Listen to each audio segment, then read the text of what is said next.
What's up, YouTube? Hi, I'm Crimson. Those are the Seekers of Galanti. This is Second Wake, episode 46. Welcome. When we last left all these beautiful ladies and gentle people, oh, what a glorious time it was to not be a goose. As the great Seekers of Galanti came across and bestowed upon a swift and noble death to the mighty Sir Francis Fowl. Truly may he rot in whatever heavenish hell his god is from. They now stand precariously at the river's edge of a lake. So I guess it's a lake's edge, a lake bed, a pool of reflective memories, while they await their next step. All that remains, of course, of the great and powerful foul creature is but a blade in the ground, a helmet that was once torn its head, and a blood stain from its bone snapping and consumption by the shapeshifter that the Seekers of Galanti had employed. They now stand with much to do and a new path to figure out. Let's tune in and see what comes next. So with that, Seekers of Galanti, you stand there victorious, having defeated the great and powerful paladin of goose-like feathers, Sir Francis Fowl, almost nearly succumbing to like several permadeaths. Like we were riding the line. It wasn't like, I would like to say he like probably one level higher than Chocolate Bunny of Doom. That definitely didn't get crit in one hit. That'd be ridiculous. But yeah, you all find yourselves now at the side of the lake. You see a blood smear on the ground next to a sword and helmet of the late great Sir Francis Fowl. You note there are a number of other geese that emanate from around the perimeter of the area. Many of them are beginning to wander off, seeming the motivation and otherwise fear has been instilled in the herd, in the flock, of the death of their noble leader. You don't see any of them come to reinforce or continue the assault at this point. To many of them, they are primarily normal geese that are just, working for what would have been the best of them, and now is the dead of them. But yes, as you sit lakeside, you know of a number of things that you can accomplish or do. I turn it over to you all. What is it that you want to do?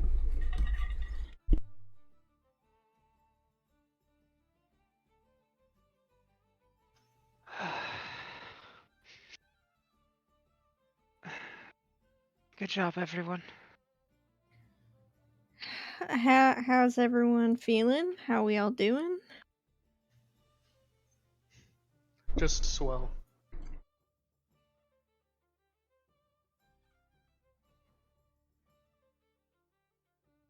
Buddy stands up and starts dusting themselves off and looking over to the water to start kind of like they start taking their shirt off and dipping it in the water so the blood gets out of their clothes. So it was all right. I've never been viciously mauled by a goose before, so check that off the bucket list. First time for everything. Hopefully last time for that one.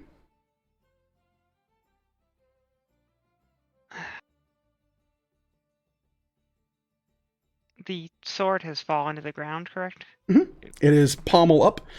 You look over it. It is a brilliant platinum blade with a hilt of two, what appears to be like goose wings at the hilt. The crossguard is two like lovingly goose-winged, kind of like fanned out wings and feathered. The hilt is a brilliant diamond. Like not like in the pommel, like the entire hilt is like jewel encrusted in diamonds. That's fancy.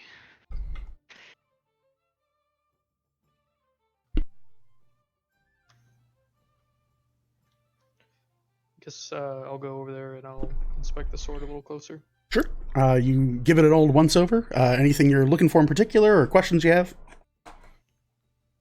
No, I guess not. I will slowly go to poke it. Okay. You go to poke it, your finger goes through it, as if it is ethereal.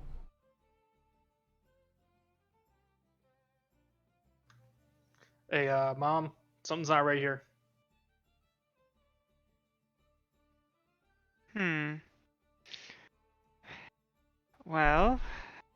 had suspected it was likely magical of some sort. Perhaps we're not worthy. And I'll see if my hand goes through it. It's gonna wave. You wave your hand through it? Yeah. I need a Constitution saving throw. Cool.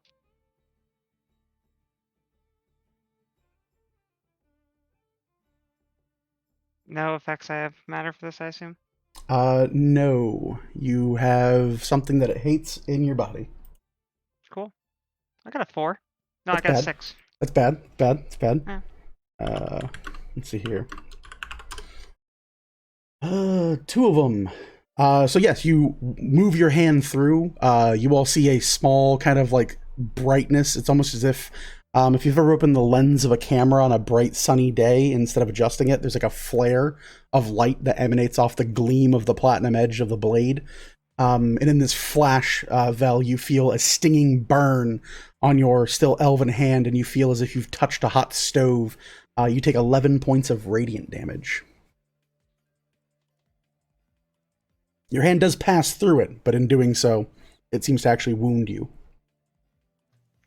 Oh my god, you're super not worthy.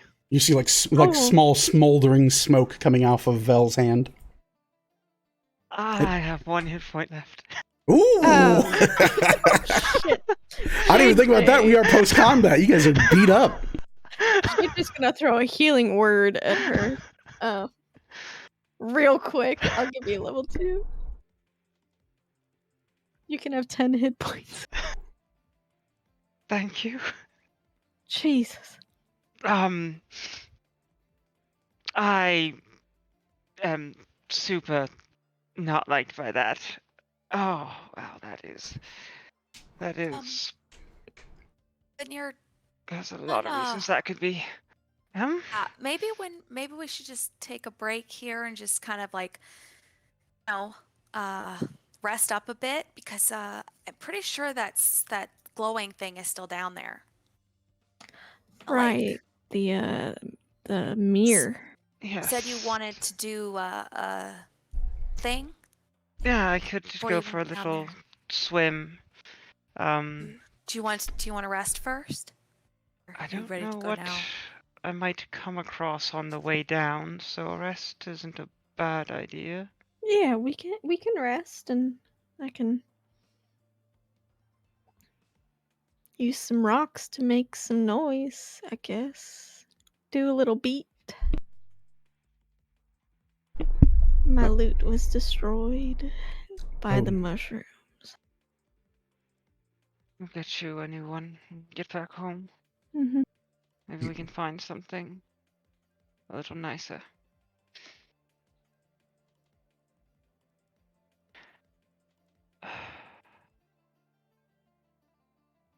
You see Bartholomew immediately pull his now soaked shirt out of the lake.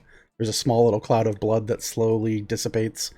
He goes and hangs it up on a nearby tree branch and lets it drip and dry. Oh, good. We're taking a break? Awesome. I love breaks. Yeah. Great. He goes and like sits down by the lakeside and just kind of like stares out into it. Anything you guys want to do before or during short rest? I'm assuming is what's coming on. Yeah. Does anyone want to be on watch? Yeah, I'll watch.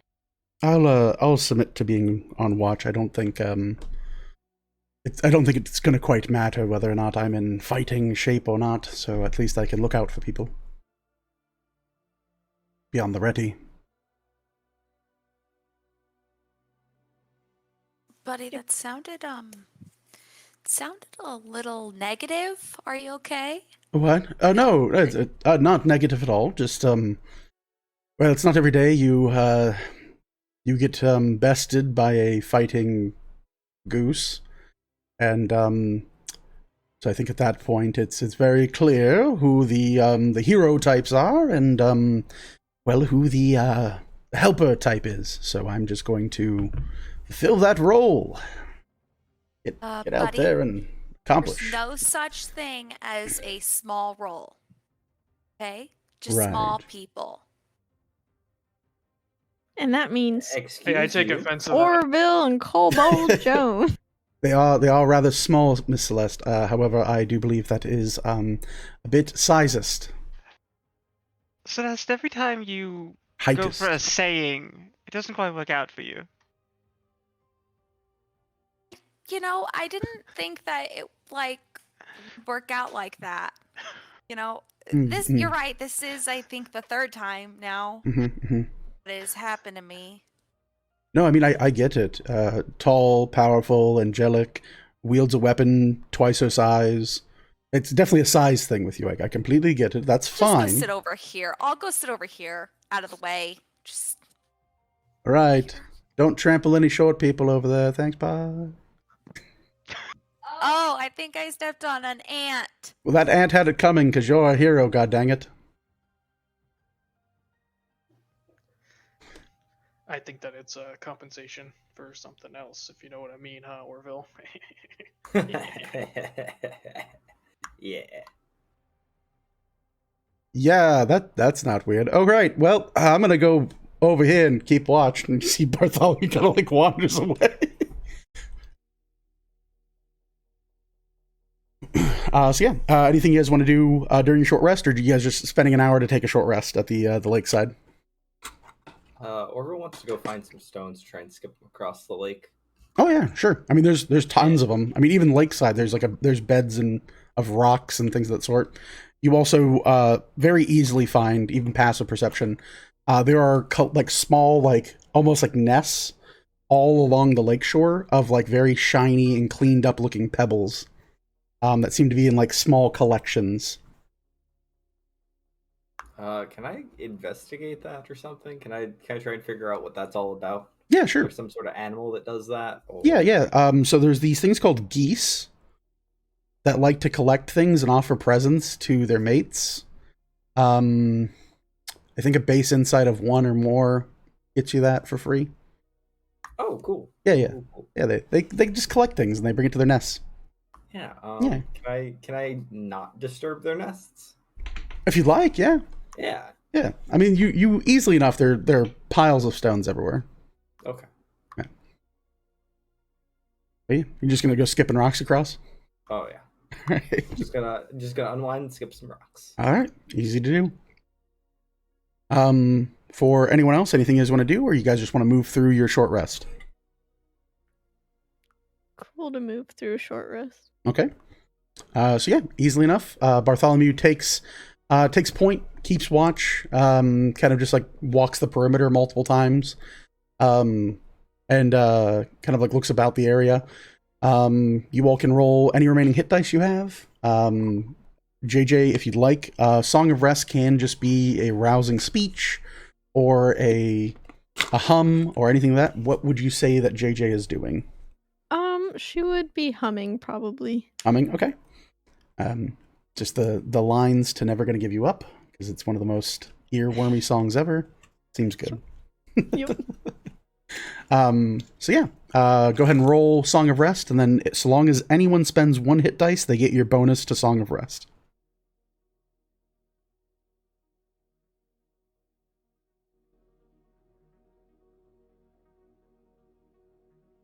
That's 1.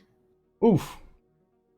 So everyone gets to add 1 more hit point to any hit point recovery done during the short rest.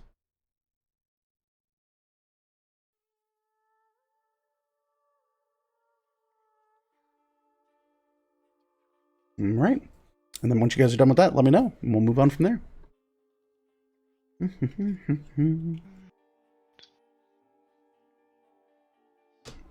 And as a reminder, for every hit dice, you do get to add your Constitution modifier to each dice result. So,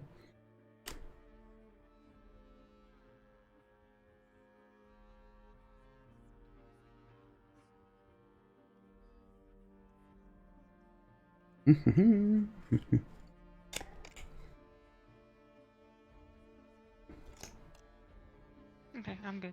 all right. Everyone good? Thumbs up, thumbs up. So, with that, you all spend the next hour taking course and taking stock of what's left. Many of you bandaging up your hands or various other injuries, making sure you tend to wounds. Some of you with magical burns, slash marks, and cuts from the geese, as well as their leader. Everything seems oddly quiet. You can still hear the light honks and quacks from the surrounding area, but over the course of an hour, they begin to grow quieter and more distant. Many of them seem to be clearing out, and this once great and powerful army that would rival an undead lord's armed forces and standing army is now beginning to disperse and find new life and new places to adapt in the Feywild. A number of creatures from other planes of existence that have always called a normal material world their home now roam free within this magical verse between dimensions.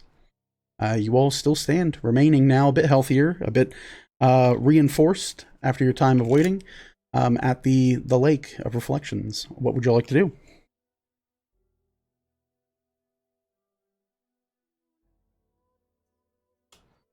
Really hope I don't run into anything down there. Hmm? I was gonna see if there was anything in particular that I had to help you, but I don't think I have anything really. That's quite all right. I had hoped to have a few other things ready for us as a group for these sorts of situations, but books take time to be filled. Speaking of, this is going to probably be a little bit of a lengthy swim, so I'll take my spell book off and hand it to JJ. That doesn't need to get soaked. No, I agree. I agree. JJ will hold it close, kind of like a friend at a party holding a drink for somebody. Just like hand over it the whole time. Don't let anyone spike the drink. Don't let any demons sign my book. Yeah. It's an autograph. Alright, I think I'll go for a swim then. We can Alright. see about getting out of here after. See if I can retrieve this mirror. You I will wade cast in the water. Alter Self. Ooh, Alter Self. You're giving yourself some gills. Aquatic adaptation. Cool. So you get gills and what, a swim speed? Yeah. All Swim right. speed equal to my walking speed, and I can breathe underwater. All right. Vel slowly makes her way out, growing gills, becoming more aquin as she takes each step further into this crystal clear, beautiful looking lake. You dip your head down below these cool, refreshing crystalline waters and slowly swim down to this large, glowing set of what appears to be just a singular item, kind of like just sat around a bunch of like reflective looking rocks. You make your way down and further still, able to open your eyes in this lake water. It is beautiful, almost like a spring water type. No chlorine, no salt, no nothing of that sort. Just the small tinge of iron from the blood that has been washed off in this great pool, but that's about it.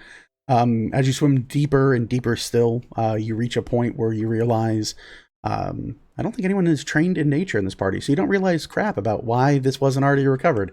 And slowly but surely, after descending several hundred feet and being able to breathe in the water, you find yourself floating right above a small cluster of beautiful pearlescent rocks, and sat in the middle of them is a tightly bound item, seemingly wrapped up in some type of white canvas. There are a number of ill-fated and faded ill-fated and faded. There we go. Ooh, take a shot. Kind of like somewhat of like a script work that seems to have run across it. But it has long since become illegible, and it just sits there glowing with this brilliant radiance.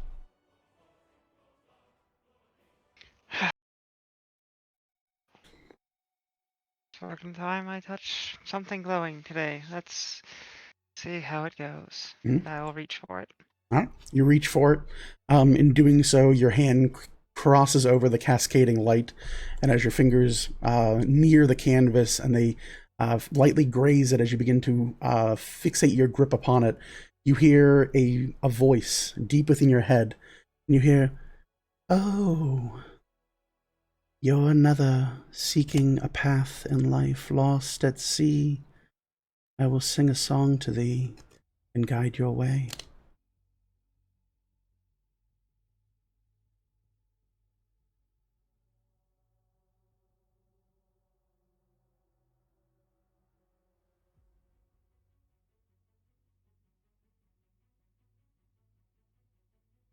Hello? No response. You're able to grab the edge of this item and you feel a heft to it. There's some definite weight. The item is no more than maybe the size of like like circumference wise, we're looking at about a basketball. But like width wise, it's no more than like Mama's Good China. You know, it's like very thick, but it's not like obtuse or heavy of any way. It could easily be held in one hand by the edge. Unless you're like Shaq, in which case then like you could just ball it.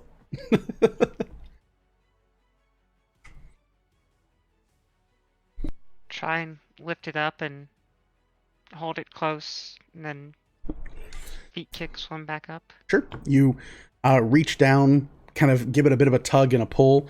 It seems to be lodged, stuck between the rocks. Go ahead and give me an athletics check.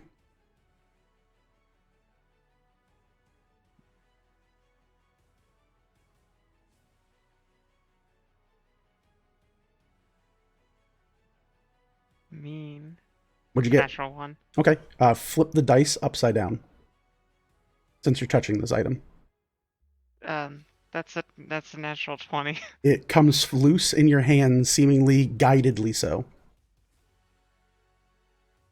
There's a sensation that you feel as if something is wanting you to alter your path, your destiny. For a moment, you feel there is a resistance, a weight to it, and as you kind of reach forward and like seem to really put like as much effort as you can muster in this moment, tired, exhausted, beaten down from the fight, there's something in it that you feel this kind of like small burning light betwixt your fingers illuminate, and you push forward when you would have pulled towards you, and it manages to kind of just slowly rock this item free of its resting place and closely into the comforting, welcoming areas of your grasp.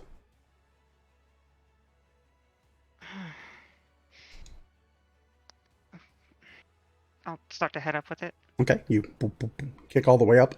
As you leave with the item, you begin to see the bright pearlescent stones that surrounded it begin to fade, and their once glorious, beautiful glimmer seems to resonate a dull, kind of stoned look as the light that was once illuminating their grandeur is removed from them. You arrive to the surface with a bit of a gasp as you re-exchange the water in your lungs for the air that you need to breathe. A little bit of coughing as your gills spew out the water, and you manage to make shoreside. I have it. Got the mirror. The mirror? They called it a mirror, right? Mm-hmm.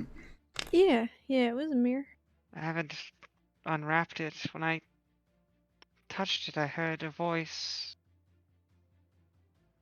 offering guidance on a path.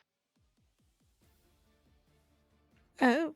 I didn't respond when I said hello, though, so not sure. Path where? It, Path lost at sea, and it will guide me. Bit you're nautical in lost? theme. Like you're lost at sea? This is just a lake. I don't know much about this yet, but I can try and learn more if I unwrap it and identify it, although this could be a relic as well, but still it's worth trying. I'm already basically touching it. Okay. Good idea. Yeah, I agree. Okay. You hear Buddy kind of chime in and go, "I absolutely think that is a terrible idea." What? Well, I don't want to tell you your business, Miss Stoneveigh, but is this item not one that has been said to guide your path but a single time? Unwrapping it now might have unward effects. True. When I lifted it, it almost felt like it was guiding me.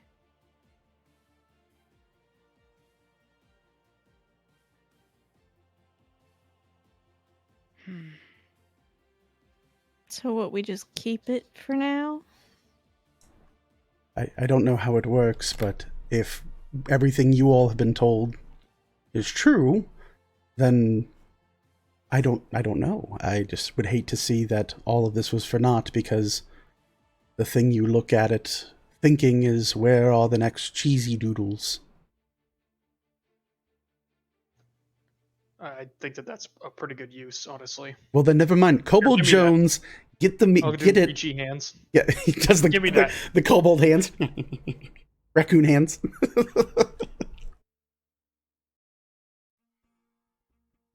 Get you cheesy doodles. I've been looking for a good corn dog for like a week now. that Nobody's is got true. corn dogs. Oh, that is We correct. will You could find a corn corn a dog. dog for you when we get back to Deerwood. Honestly, I will personally buy a hound and put corn on it for you. I think it's an amazing choice. Let him get a corn dog. Heck yeah. DM, Yes. can I make a perception check around the lake for cattails? Yeah. There's tons of them. Oh, God. Yeah. There's like little like groves and stuff like full of them, because again, this is like a perfect lake for geese. Absolutely phenomenal. Can I try and convince Kobold Jones that the cattails are actually corn dogs, Well, just growing in the wild? Can you? No, you're not going to get me with this one, Mr. Orville. I've already done this before. I've been down Wait. this road. What do you mean?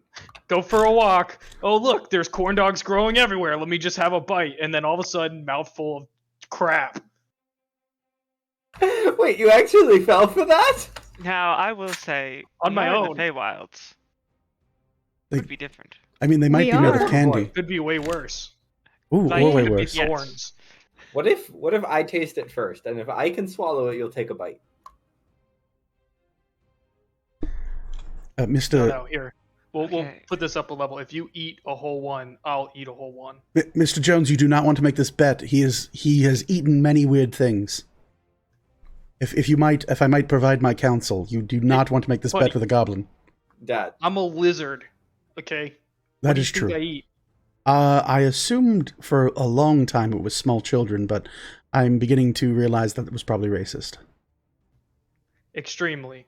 Okay, yeah, well, that's on me. No, that's That on was me. past me. Okay. I've grown a Oh. lot. Of course, yes, from all the children. Of course, yes.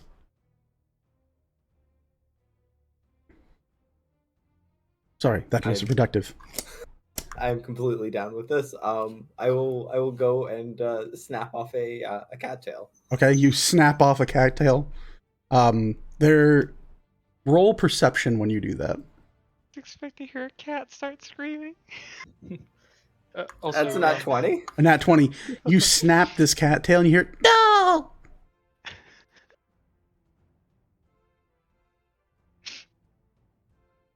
Can I attempt to identify what kind of thing would make that sound? Yeah, with a nat 20, you look at the cattail in your hand and you roll it between your fingers, and you see that the stem has like water slowly dripping out of it. And as you kind of like move your thumb to kind of push some of the flaky pollen away, there is a tiny little face in that cattail. And now it looks like it's very much dead. Well, if it's dead, it ain't hurting. This is where we remind the audience that when they showed up, the first thing they did was talk to a tree. The plants are alive in the Feywild.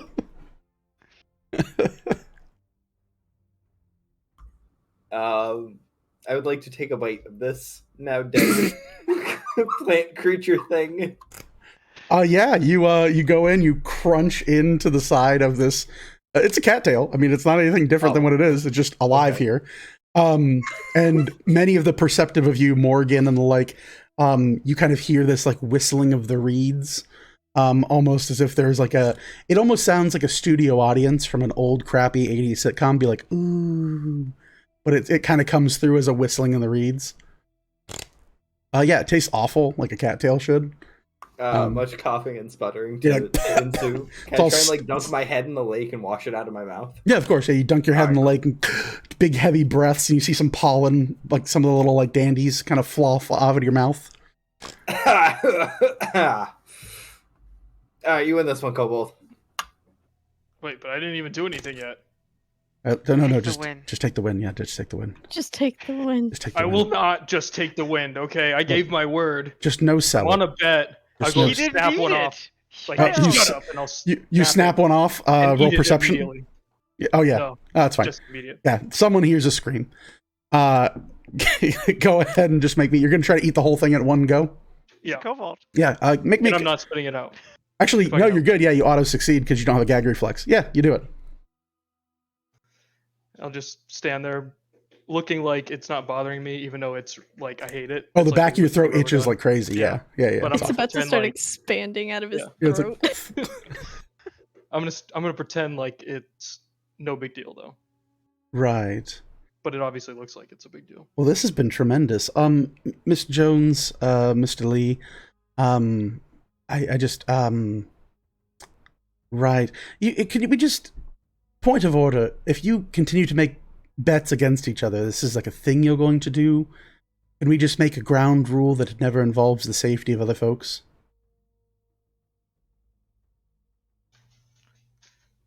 Well, to be fair, in this instance, we did not know that these were creatures that were alive. Oh, no, I don't care about that. I just mean me personally, and maybe like, Miss JJ, Morgan, Celeste, Vel, Athil. I can't make that promise. Right. Okay, well, I tried. Thank you.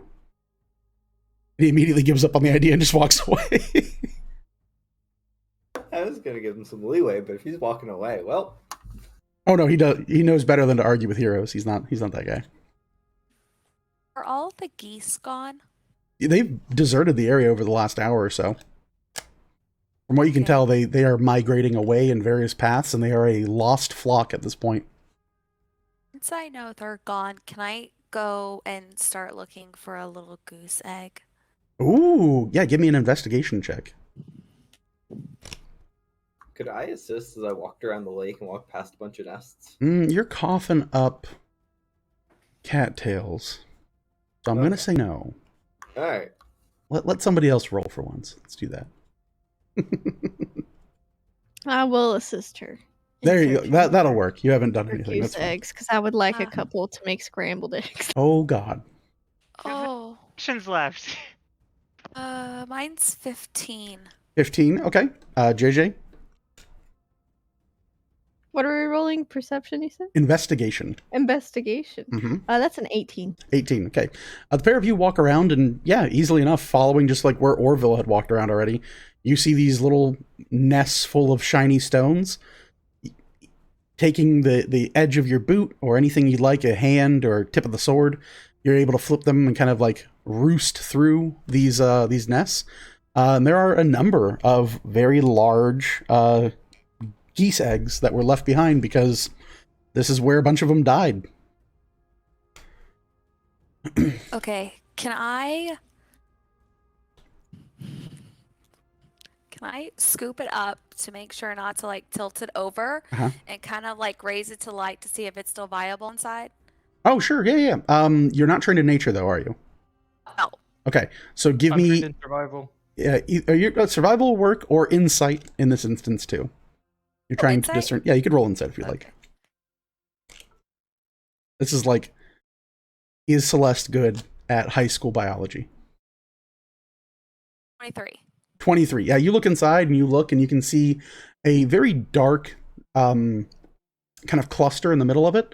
It hasn't formed enough. It is a hard shell, so you can see the makings of a goose embryo, but it's probably several weeks, if not maybe a month or so, until the egg is ready to hatch.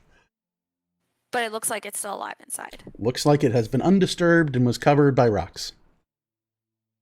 You also start Can getting I- the sneaking suspicion that there is a reason why AoEs were not used by a certain goose. Okay, can I scoop it up with a little bit of like its little moss around and like carefully place it in my backpack and close it up and act like nothing happened here? So I don't have a problem with this. The idea is, however, is that you are trained in insight, right? What else is in your backpack, Celeste? A lot. Yeah. So you want to carry that egg? Because that's the only way you get it out. Unless you want to also make scrambled eggs, in which case backpack it to hell and back. You're just going to goop it out with a shovel afterwards. Okay, hold on. Let me think about this. All right, We take might your just end time. up just dumping the backpack. Oh, God. JJ, you also come across a number of small nests that contain a few geese eggs. She will grab some All right. and she will tear a little bit off of her cape Mhm. and tie up a little bundle and just take like 3 of them Okay. and just hold them in her little baggie. Put them together. You tie them up, and like every person going for lunch, you just have a little lunch pail of Yep. of 3 little goose eggs. Yeah, that's fine. Like a sling. It's like a sling. Yeah. Yeah, pretty much. And steam fried goose taters. Okay, I'm carrying this bad boy in my hands. I got too much shit in my bag. I just love the idea of like two-handed weapon, bunch of knives, venturing equipment. It's like, yeah, this isn't gonna work. You're walking around with an egg. This is my baby now. No.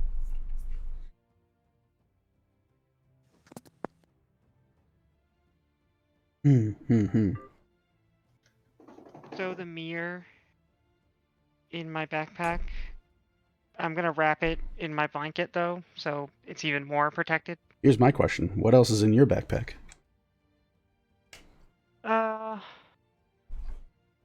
Like all my starter stuff, which is next to nothing. Because my spellbook's on my hip. True. So there's an extra set of clothes in there. Mhm. There's a book, my ink, my pens, parchment, which some of it's been used, a bag of sand, a small knife, an empty water skin. Actually, there's 2 empty water skins. Spellbook, I need to get back from JJ, but that goes on my hip. Yes, JJ will give it back. Purse is on my hip. Scroll of pedigree. 1 more ration. Some incense. Healer's kit.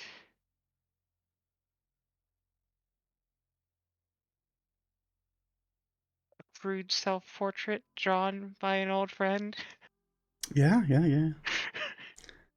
Very well done. A second mirror that's broken. A broken mirror that's also in your bag. Yep.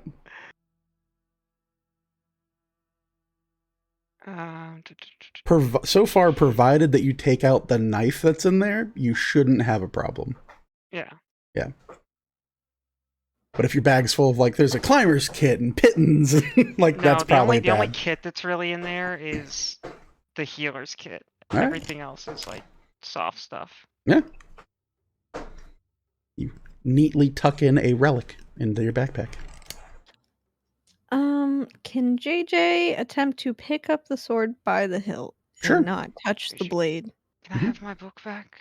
Yes, she will give the book back. You give the book But back. she will you. put down her backpack just in case something fucks up her backpack. Sure. Then you walk over to the sword. Yep, she's gonna walk over the sword and attempt to grab it by its hilt. Okay. You reach for it. Your fingers meet and ball into a fist in open air, and you feel a burning radiance envelop your hand. You take 13 points of radiant damage. As the sun burns your fingers, you uncurl your hand, and there is a deep 3rd-degree burn. Damn. Not worthy. Doesn't like us. That seems awful. Yeah. Bartholomew will walk up and rip off a piece of his very shabby cloak and tie your hand. Thank you. Yep, but open wounds, she's bad stuff. She's gonna clap her other hand onto it and just pump herself with a 1st level healing word. Oh, right. Magic. Of course. Yes, my bad. Thank you. I can't. I appreciate it though. Mm-hmm. He has like the ripped piece of cloak, and he just kind of like holds it up to where he ripped it off and went, and just tucks it into his pocket. We can mend that later. No, that's great. Yeah.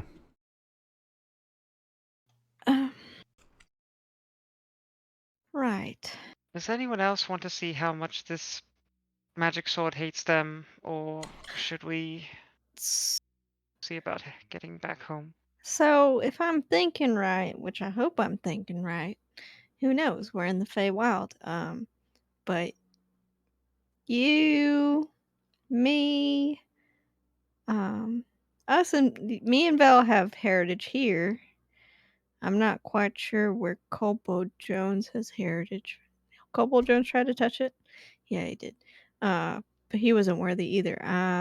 The only Yeah, but not as unworthy as you. no, it hates us. I Yeah, think but I'm also full of like dark shadow bullshit from the complete opposite of this place. Oh, I also and have you have- demon. Yeah, you have a demon in service to you, so Like we got some bad Ah. juju going on. Is the I'm point in just to take it with us to sell it, or Well, at this point, I don't really know. Oh. If none I of wanna us can swing it. really touch it, what's the point?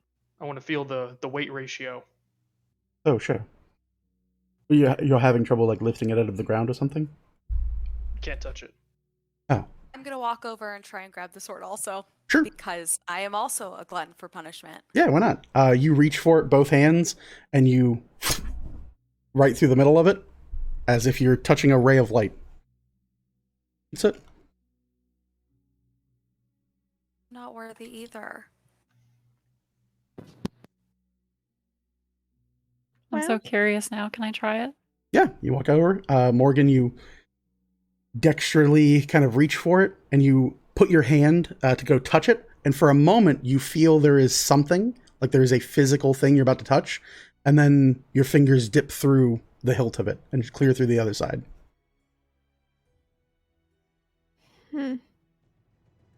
Well, I can't be the only one left out. Bill's gonna waddle on up, Mhm. dust his hands off. Yep. His shorts. Reach for it. You reach through all the way clear to the other side.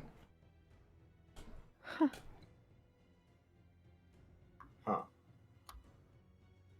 You can actually do that thing like, look, Ma. Maybe we should all try together. No, I I'm don't not think touching myself that. and JJ. No, me either. No, me either. I'm not touching that thing. If the 4 of you or 5 of you want to get all your hands on board, that's fine. I think it would kill. It could kill me. It could kill Vel, and it probably could kill Buddy as well.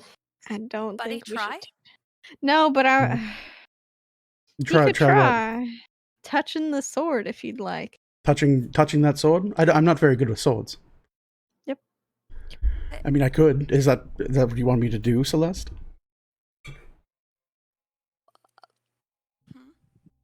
Okay.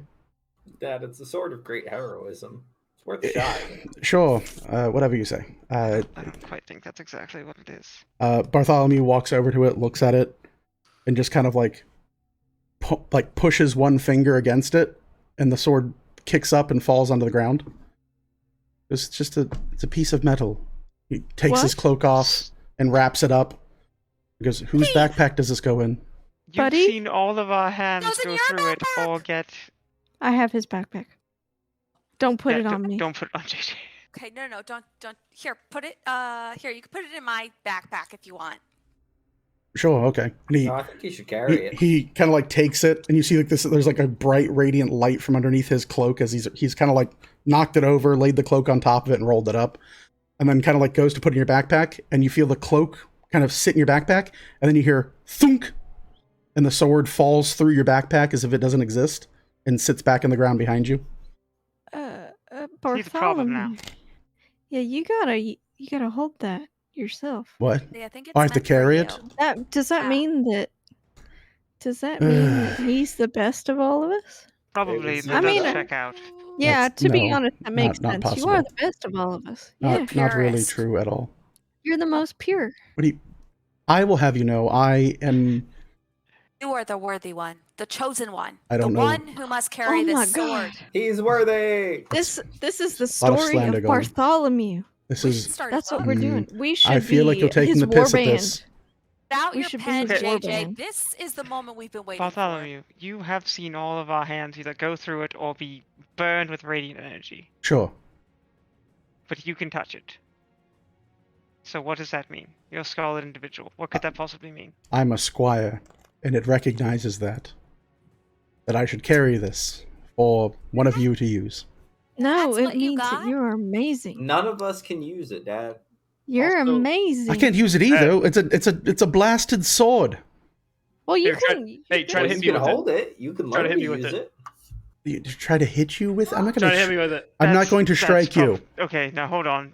Strike me. That's an order, Squire. Oh my good. Okay, Stop. well if it's an order, and No. he walks over, and you see Buddy, instead of poking it, like actually wraps his elven hand around it and hefts this bright platinum blade out of the ground. And you see as he holds it up, there's like a definite like shine, almost like a He-Man moment where you see like this bright kind of radiant energy erupt out and immediately wash over Bartholomew. You see his hair turn from this kind of like dirty brown into this bright, clean, kind of like almost like well-pampered hair. You see the sacs under his eyes seem to clear up almost immediately. You see his outfit, all the dirt is forced from it, and everything that is broken, ripped, or torn in it seems to repair itself. All of the colors seem to restore themselves on his clothing. And you see even his height and his stature and his lean seems to kind of straighten itself out almost supernaturally. And he stands there, and as he kind of looks in your direction, Kobold Jones, you see this like almost like far and beyond different person standing in front of you. And he kind of just holds this like winged sword and goes, you see, this is just absolutely ridiculous. I don't like any of this, Mr. Jones, but if it's an order, it's an order. But put your head out. Oh wait, no, I don't want to kill you. Your chest out. Yeah, I'll poke you with it. He goes for it and pokes you with it. Are you gonna let him hit you? Yeah. Okay. Well, that was a choice. He pokes you with it for... Oh, that's not that JJ's bad. gonna have a healing spell ready. Yeah. He comes across with a poke for 15 points of radiant damage. It just goes boom, and erupts out, and you see like it shake the ground around you. When Kobold was staying there, he was trying to like act all tough, but Mhm. as he gets stabbed by radiant damage, that does half of his remaining hit points. Mhm. He just screams out in pain and just like doubles down on the ground. Oh, Oh, God. Jesus Christ! I'm sorry, Weavers. Oh God, and he puts a hand on you, Kobold Jones. He goes, oh, I really hope I could fix this. I'm so sorry. You see a bright, radiant light wash over you. You were restored to full hit points, because I'm assuming you have less than 100.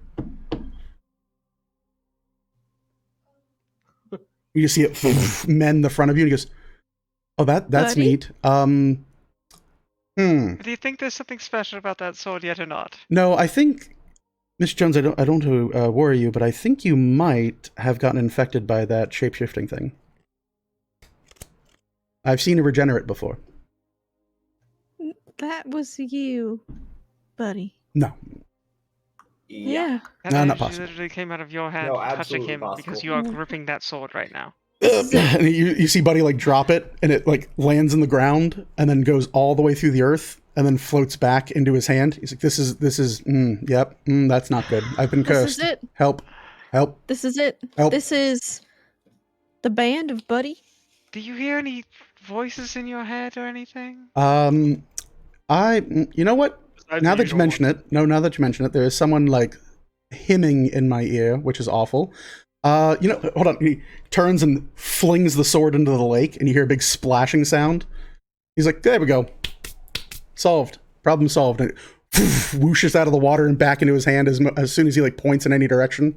He's like, this is awful. This is, I have been horribly cursed again. What if you try laying it down calmly? Right.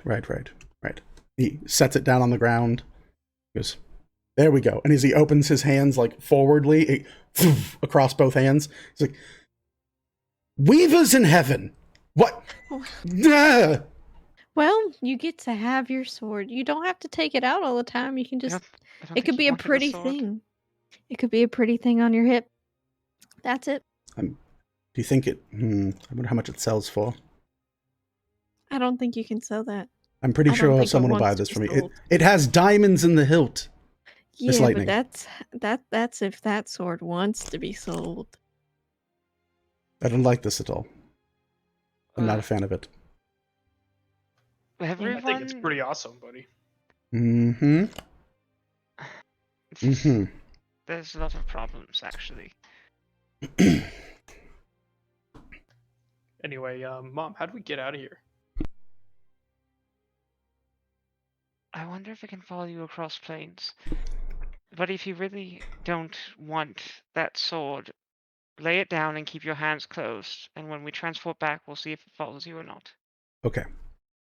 And you see Buddy, like, kind of like gingerly put the sword, like Legend of Zelda style, in the ground. Goes, all right. And you see there's like a small crackle of radiant energy in the ground that he puts it into. Seems to become clean and removed of all filth and grime.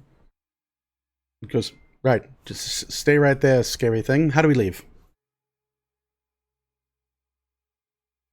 Yeah, did we discuss that? Oh, he told us. I just can't remember it off the top of my head. Oh, great. I'm looking. Check my Hold on. notes. Yeah, let me think.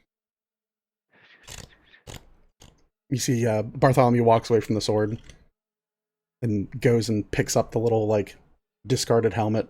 Mr. Orville, do you want to wear this? And he kind of, like, dusts it off. No, not particularly. Okay. Mr. Jones, Looks quite happy. I will poke it. you poke it. Metal.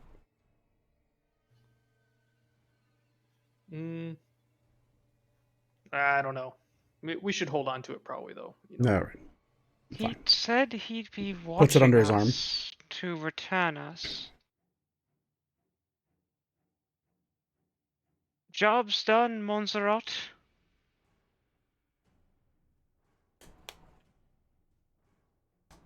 Hangs in the air.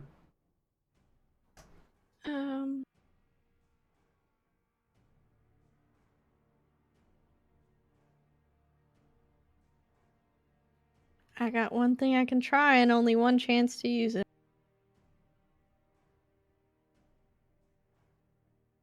So, and it's not guaranteed that it'll even make it to him, though.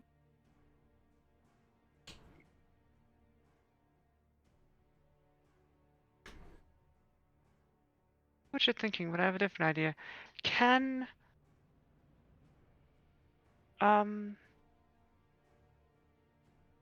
your son hear you? We're kind of attached to him. Like, should you talk to him?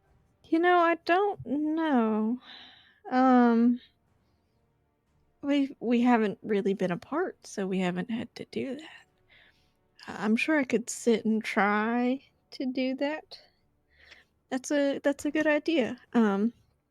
JJ will sit down and attempt to communicate with D3. All right.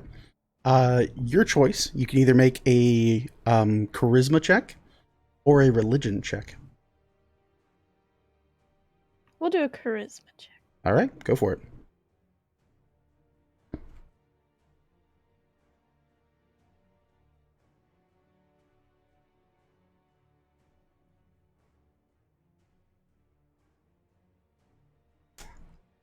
That's a 20, dirty 20 though. Okay. You sit however you'd like as far as for meditation goes, and you begin to think on your dear friend, who you are bonded to beyond anything else. And you try to reach out to Vasler to kind of communicate or express something. You feel there is a pull, a push from somewhere deep within you that seems to be linked to some other world far beyond your own, where you currently reside. You do feel a pull and a tug back. What are you currently trying to express or get across? Our job is finished. We would like to return. Or the deal has been done. You say so, and you kind of like feel this pull and push and this almost like overwhelming desire to be reunited with this other part of yourself. But there seems to be something beyond that. There is this, you can almost sense a form of hesitation come across. And there is a budding sense of worry from this otherworldly connection you have. Uh-oh.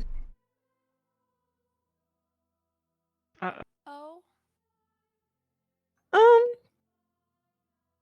I'm getting the sense that D3 is a little afraid for us to come back. He's a little Is this because of weary. despair? No, he seems very uneasy, which is extremely weird for D3. Very weird. You don't think it's because he's worried that we're going to take away the bear? Maybe he wasn't taking care of it appropriately, and now he's scared we're going to take it away? False bravado from him. Or could be also be like indigestion. That makes me uneasy. Could just be worried because Montserrat helped destroy his previous reign. They might not be getting along right now. Yeah, I'm a little concerned. I'm concerned about D3 now, which is a little shocking. But he would like us to be back, but he is a little he it's almost like it's not safe for us to come back. Where are we attempting to go back to? Just that horrible tower? Well, we need to get the prince from there. Yeah, that was the point. We did this to get the prince back. Mm-hmm. You've talked to people from beyond time and space. Isn't that like a thing you do, Miss Lightning? From beyond time. Like No. great distances. They're very far away. Can't you just? I got one ability to do that. JJ, But it's not guaranteed. There's always a chance, especially since it's a totally other plane, that it won't work. Yes, yes, Mom. why don't you hold on to that wrapped Mia and try? I feel like success comes when someone's trying to do something while holding it. Okay. What should I think about something in particular? Well, you're just going to try and contact Montserrat, correctly? But I just think maybe it. Well, I'm concerned that Montserrat's a problem.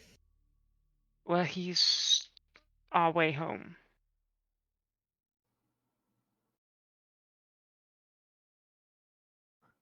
What if? Wait, so you're telling me What if the tower was sieged? we came all this way and our only way home is the scary thing with fire in its eyes? Oh, there's probably other ways home. It's just, Oh, agreement okay. was made. Okay, of course, yes. Yeah, I can give it a go.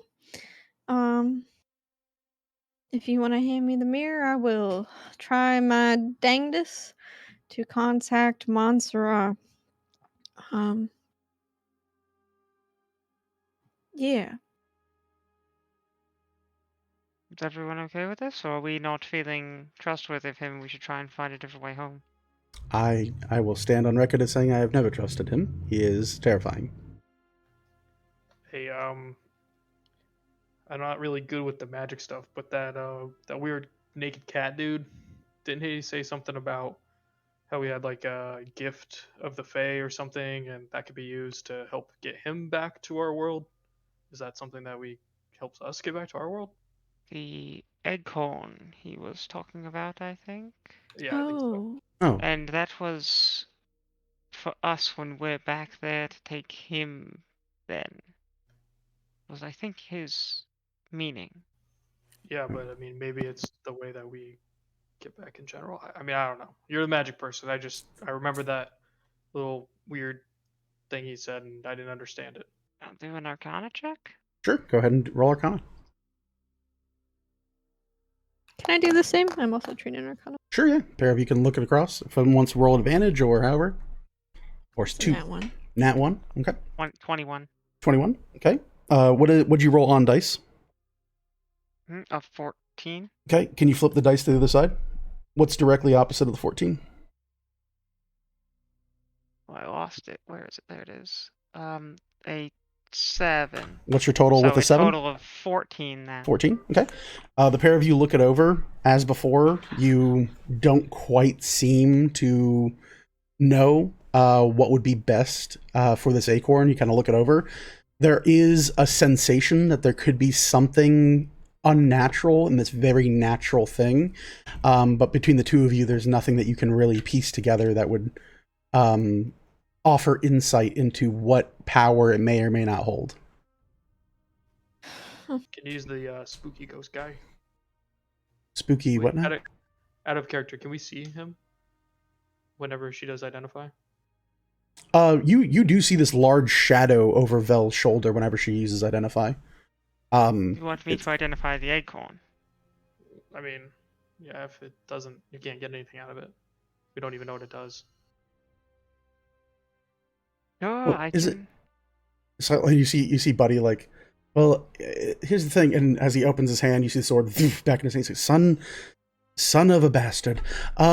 What's the acorn going to do? What is it? A magical? I'm not going to poke myself in the eye with this. What is? I'm just giving up at this point. What does it? Is it? You? I don't know. Okay, it's a relic or something. What is it? What is the hope that it does? Save us from our precarious situation. I think we're safe. We're at a beautiful lake. Seems like a perfect place.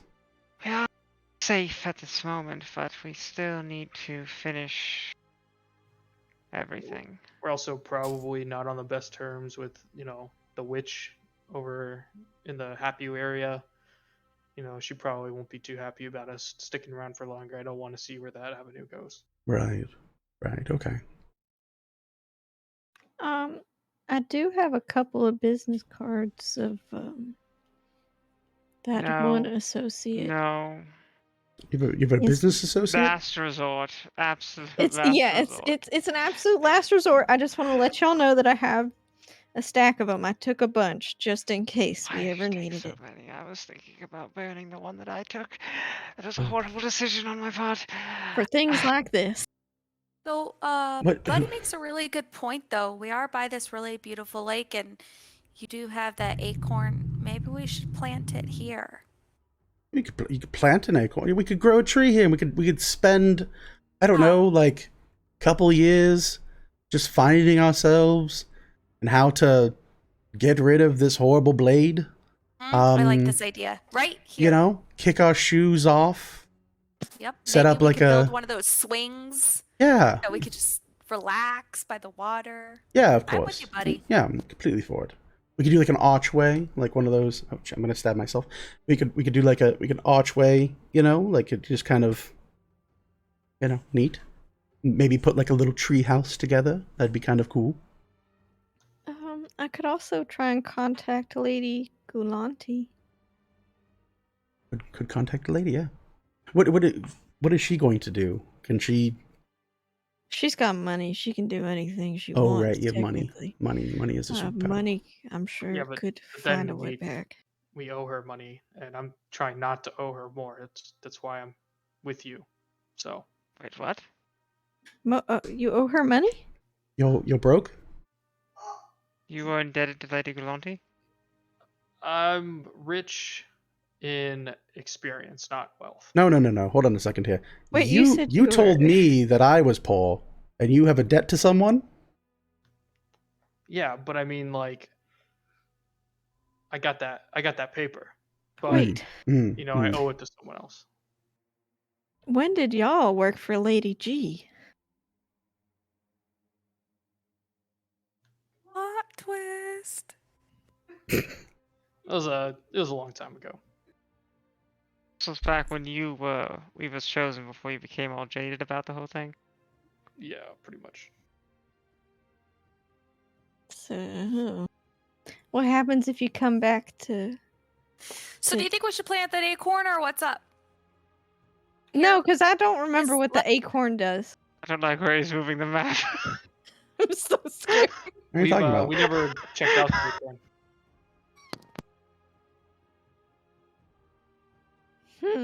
Yeah, I know a clown who could probably get us somewhere. Oh, I think that's the absolute last resort. Oh, this isn't That for you comes guys. after our business associate. Something happened in chat. I think I can't see chat, but I can see Yes, the it did. notifications. Yeah. I was just pointing in a direction, random direction. Definitely not a direction that has any relevance to what happened. Wonderful. Jesus Christ. Definitely not literally on the map. Yeah, I was wondering which one it was because I wasn't sure. There's a couple Mhm. piles of bones. Anyways, that's distracting.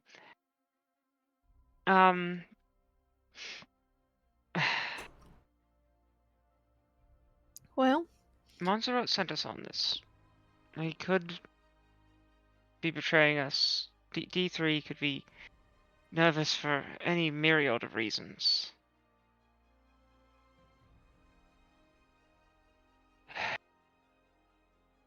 Like I said before, indigestion is a real son of a bitch.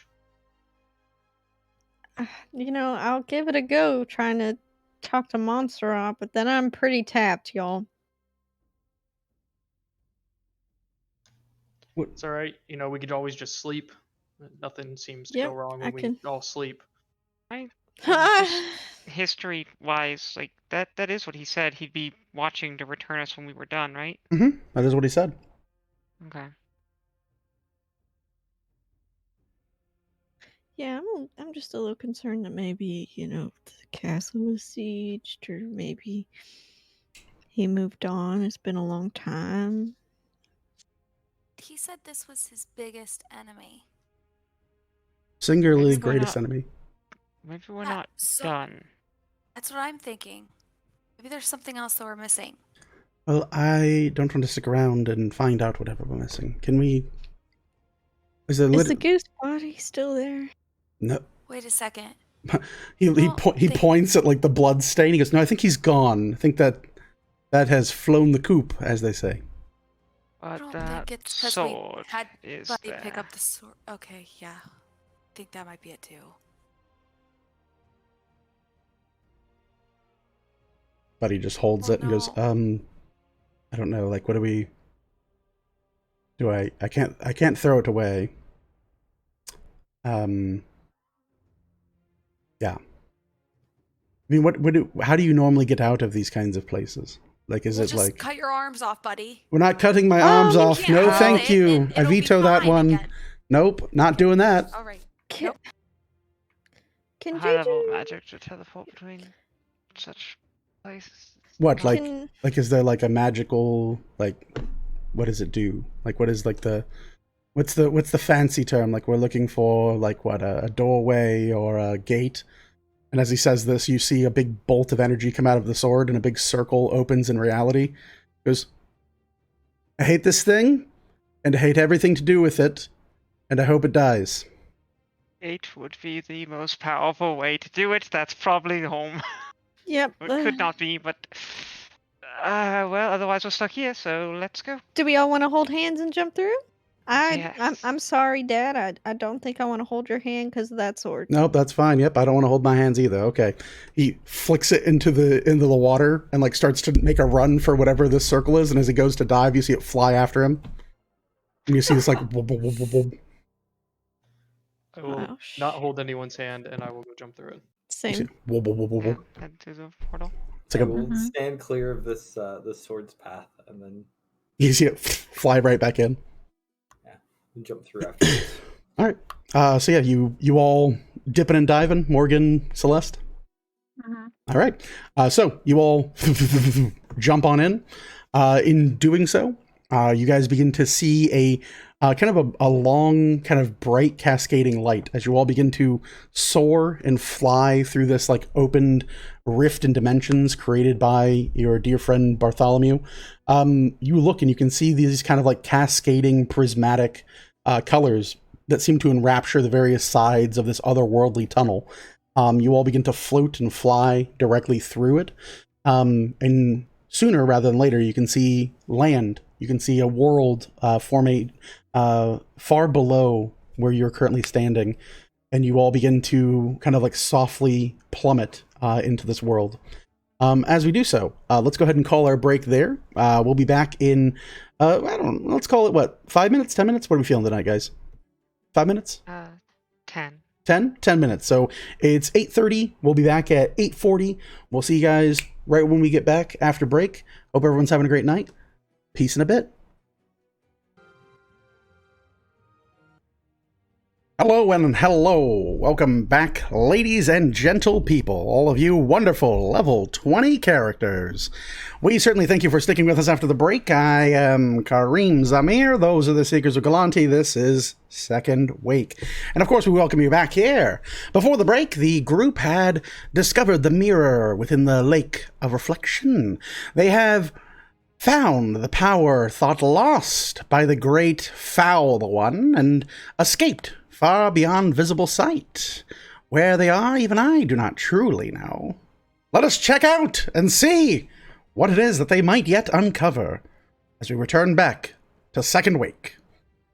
So, you all enter into a gate, a portal beyond space and time. As you step through it, you see each of you, in an instant, nearly, these flashes of chromatic colors kind of encircling and ensnaring you, driving you further and further from this large looming world. And then in a flash, you step clean through to the other side as if crossing not more than a boundary of a building or anything of that sort. You see immediately a crashing, loud sound as Buddy, having dived through this portal, collides with a very old, ornate table and slams on top of it, the table resisting and not breaking. It's definitely a certain type of table. He groans, ugh, ow, and you see this floating blade emanate from his side. As each of you walks calmly into and through this portal, you find yourselves in a very run-down, cold, and lifeless home. There are a number of cobwebs, deep-rooted mushrooms, and fungi that cover the surface and different placements throughout it. You can see that the wood is burnished and very much in disarray. There are a number of cracks and holes in the ceiling, and you can see that there is a door that doesn't quite hang shut, while kind of sitting there. The portal behind you, this gateway beyond dimensions, encircles, ensnares, and closes up. And you all stand once again within a land unknown. However, each of you feels something deep within you begin to break, tear loose, and otherwise separate itself from you. I need everyone to roll a D100.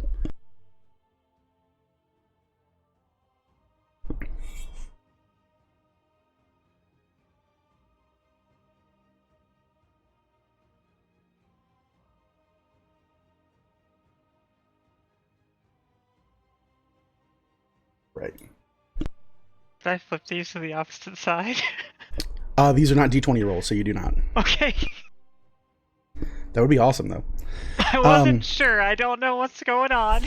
That is true. So with that, we will start. Let's start at the bottom and work our way back up. So Celeste, what do we get on your D100?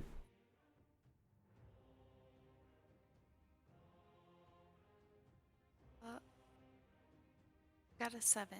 A 7, like a 0 and a 7. Uh-huh. Well, okay, then we're starting with these. Let's see here. All right, so, you feel something twist and break and move throughout your body. There is an essence, an untapped potential laid dormant for years within you. You feel this almost angelic harmony begin to rise to the surface of your being. This almost radiant glow impressions itself upon your cheeks. You feel as if the interaction and truly the nature of what you've occurred and experienced throughout the Feywild has left an impression upon you and truly evolved you far beyond that of a normal Asimar. You gain the flaw, what's yours is mine.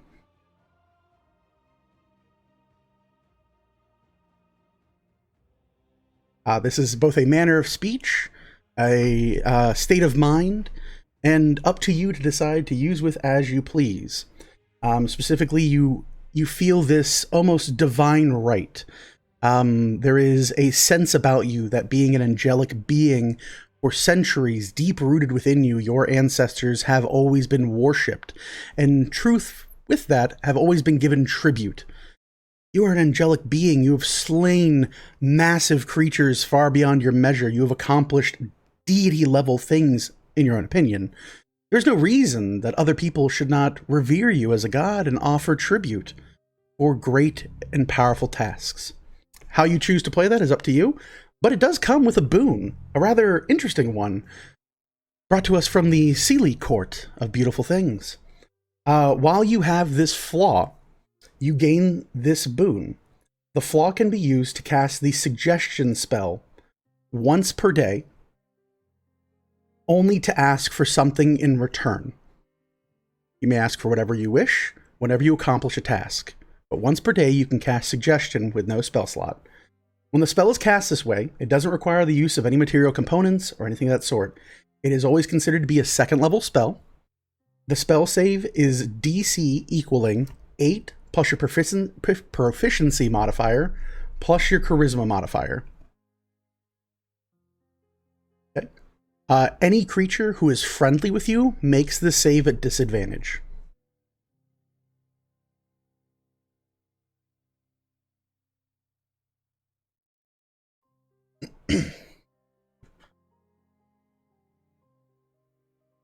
Any questions? Good to go? Great. Well, moving on. Kobold Jones, what was your D100 roll? All right, so I suck at reading these dice. I Sure. got a 10 and a 0. That's a 10, right? A 10 and a 0 is 100. Or is that 0, 0 and a 0? Or is it 1, It's 0? yeah, it's 0, 0, 10 is 100. No, sorry. My 100 die is 1, 0, and then my other die is 0. So it's 10, right? Yeah, so that's 10. That is 10. Okay. Okay. I was like, did you roll 100 on me? All right, so 10, so you're 1 off. Boop.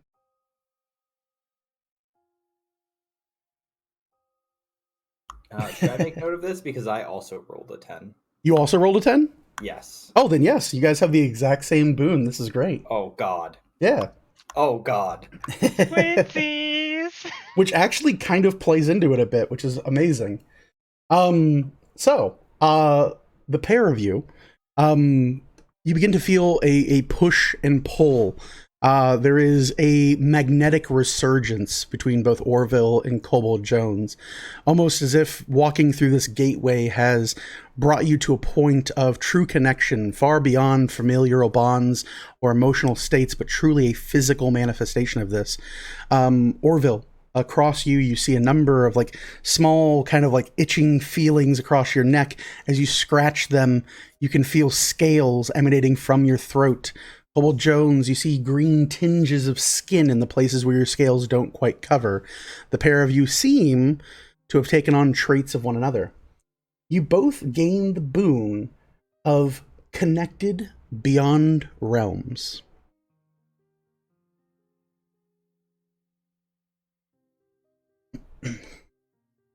You gain this following thing.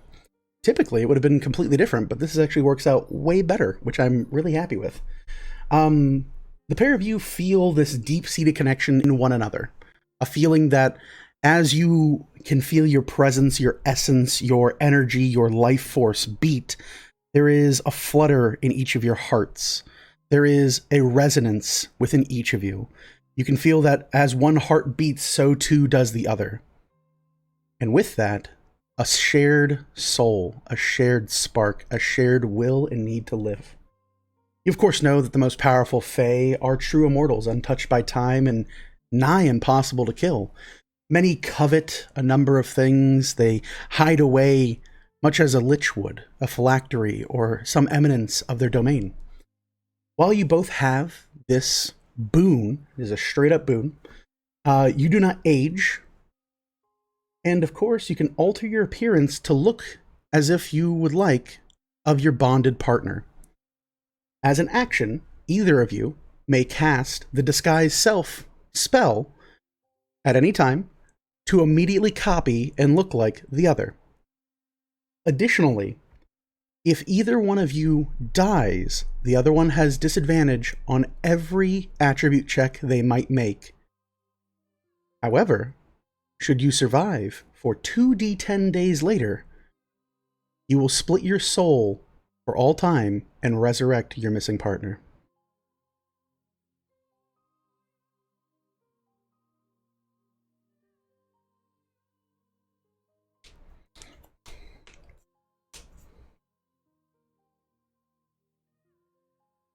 All right, so that's both of you out of the way. That's easy to do. Morgan, what do we get on your D100? 89. 89. Okay, cool. We have something simple. Not simple, but like not ridiculous in like the early 20s. Let's see here. Oh yes, here we go. Morgan, as you step through this portal, you feel a deep-rooted connection to the Fae as well. Something within your blood, half of it at least, seems to emanate and now have this almost otherworldly sensation and feeling. You begin to tilt yourself and you feel something not right. The balance of your head is currently wrong. Your ears, they don't quite fit right on your head. You touch them and you can feel that like they're still the same size, but now they are more pointed, more defined, things of that sort. There is a small etherealness to it that you can hear almost otherworldly things.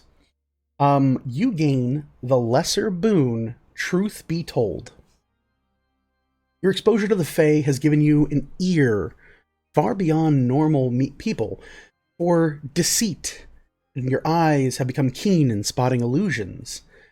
As a free action, once per day, you may gain a +5 bonus to any insight check made to determine if a creature is lying, or an investigation check to discover illusions. Once you use this boon, you cannot use it again until you complete a short or long rest. Additionally, you have a small flaw that accompanies it. You have gained ethereal paranoia.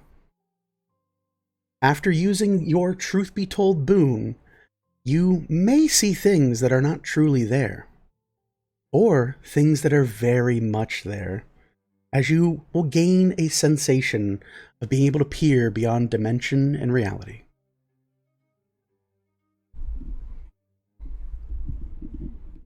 Good to go? All right. We'll move up to Vel. Vel, what do we roll? 85. 85, so we're like one off. Okay.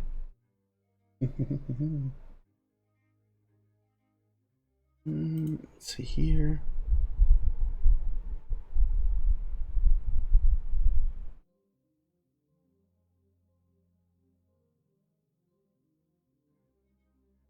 Oh, that's cool. Okay.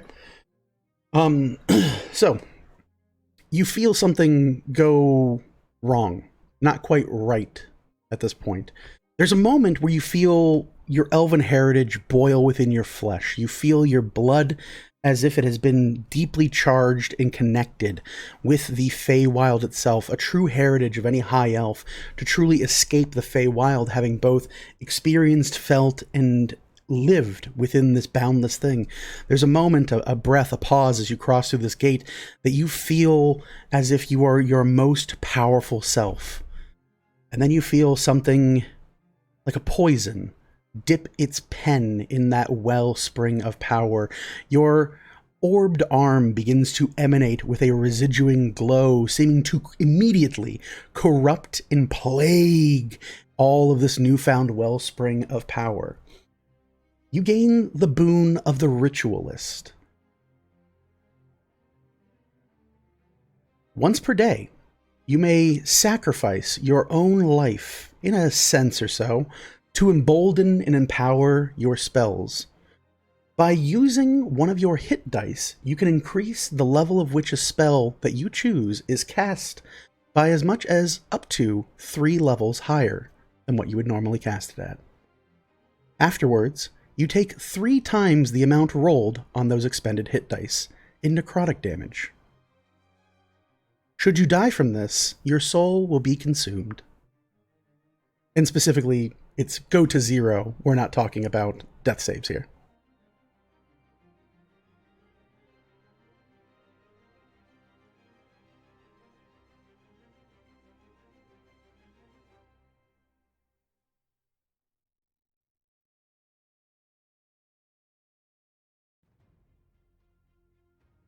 Good. Each hit die would be a spell level.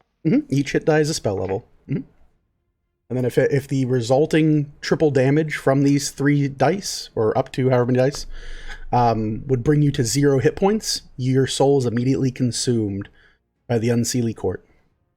Got it. All right. Sounds good to me. And that finally brings us to JJ Lightning. What do we roll on our D100? That's a 38. 38, right in the middle. All right.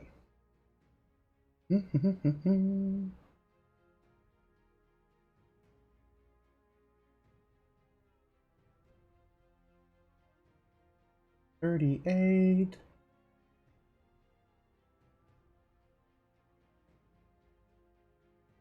Oh, that's a weird one. Okay, cool. JJ, you feel the tip of your head, your ears point up and begin to twist and turn and almost gain a bit of, again, a bit of supernatural ability. You can feel this pull and push of your body as it becomes a bit more feral, more primal, closer to your shifter heritage, much as your other friends have experienced with their elven heritages, or celestial heritages in the sense, or their dear best friend heritages. You feel your fangs grow longer in the tooth. You feel your ears become more floofy with fur, and you gain a almost otherworldly connection to your natural senses. You can feel your shifter heritage boiling to the top. You gain an extra sensory ability, which you can put under boons if you would like. You, for whatever reason, have become attuned to your most recent foe. At any time, you can gain and utilize your newfound senses, these extra sensory senses, to detect any goose within 300 feet of your current location. If you are ever asleep and there is a goose that enters to within 300 feet of you, you immediately awake, always on the defense and always aware of any predators that might be out to kill you in this very instant.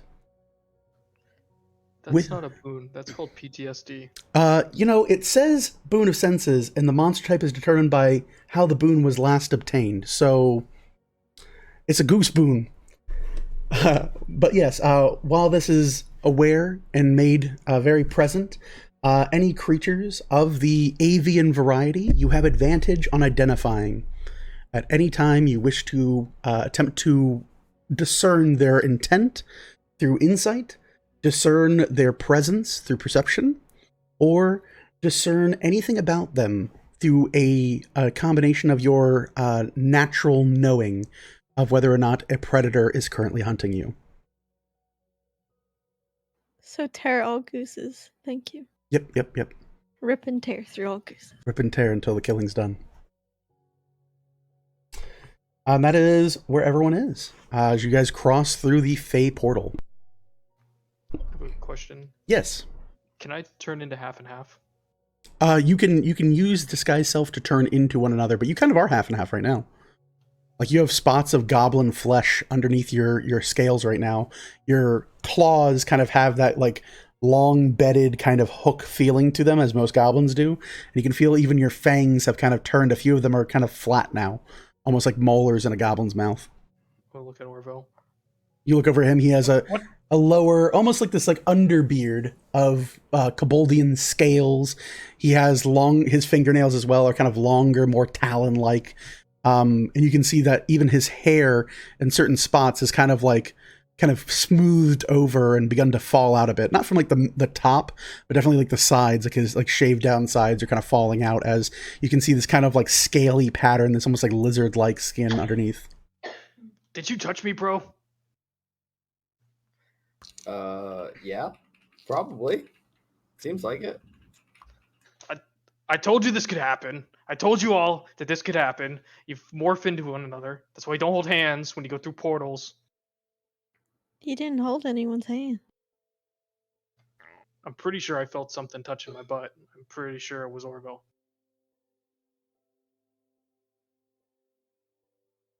Orville Yep, puts up those his are definitely talons. butt-touching hands. Butt-touching Jonesy. hands. Jonesy, let's be honest here. If I was gonna touch your butt, I would own up to it. Yeah, I guess that's fair. It's I'm gonna always turn within into reach. Orville. I'll turn into Orville. You turn to Orville. You kind of twist your head a bit and you kind of think and focus on it for a bit. You feel your heart beating in your chest, and slowly you feel a resonance of another heart in your chest begin to beat off pattern. As you focus a bit, you can feel the shifting of your own heart slow down and the other heart within you begin to build up steam and momentum. As it does so, you feel your skin almost like flip over, like if you were to take a checkerboard and flip all of the pieces over onto their red or black side. You're kind of like into place as you see your skin shift and morph and change. And standing before you, Orville, is an exact copy, down to your currently worn clothes, of yourself. Now wait, Check it out. just gosh darn minute. I'm gonna try and I'm turn gonna into him. flip my mullet. You flip your hat tail. I will say as well, both of you please add next to your race shapeshifter. So how's that gonna work with the weapon? In the eternal words of the great and powerful celebrities that we follow, such as Tupac, fuck around and find out. Thankfully, I was wanting to give that away anyway, but this will give a good RP reason.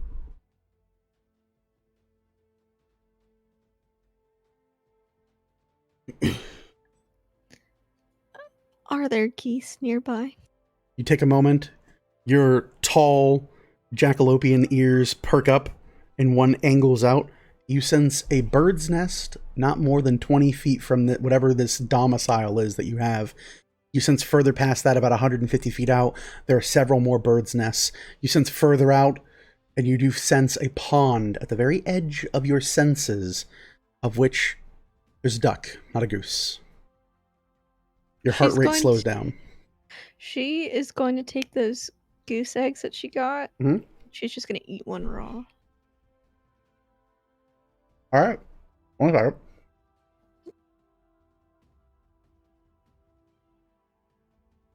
Don't try to chew pepperoni sandwiches, kids. That's what we're going to tell you.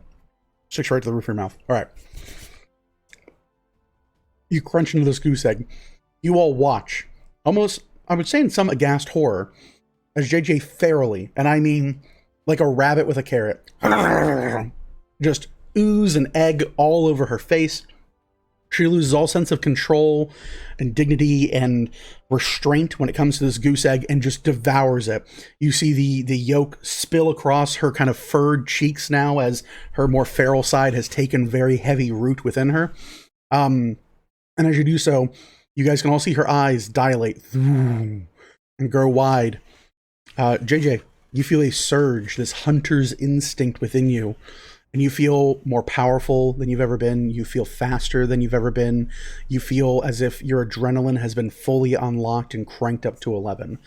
You're not sure what this might be, but as you all look around and the rest of your party looks upon you, you have inadvertently shifted. You've shifted fully, even past what is normally available to you.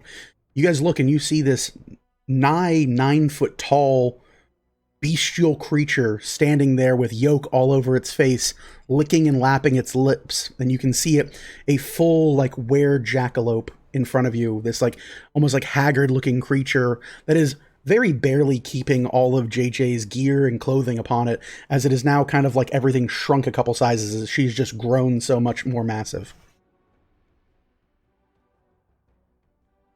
Does anyone else want to do some really weird shit just out of nowhere right now? You see Yeah, I mean, that's pretty crazy, I gotta say. Right, What? Orville. Wait, what? Two Orvilles. you see Bartholomew sit up from the table and kind of go, oh god, oh, that's terrifying. Is that JJ, can you hear me? Yeah. No geese. She speaks, and you hear snarling and whatever that little like snipping sound that bunnies make, where it's like it's a lot of that. There is understanding in her eyes, though. She's not gone full feral. Can And I unshift? You want to attempt to unshift? Yes. Okay. Give me a charisma saving throw. You take a full 6 seconds to do this, and action, hint hint, to attempt to revert your form. 14. Does a 14 beat your spell save DC? No. All right. You do not unshift. There's a slight panic in her eye. Starts panicking. JJ, More squeaking of rabbit noises. if you can understand me, just raise your hand up. Just one hand up. One paw up. She raises it immediately. Being your new height, and you actually notice on JJ as well, her arms are very lanky. They're very long, as a rabbit would be, because they spring. Rabbits actually have very long appendages for anyone who's never had a pet rabbit. She springs her arm up and through the top of this rickety roof, and a hole just, boom, crashes through the top of it. And then she slowly brings it back down. Good. Good.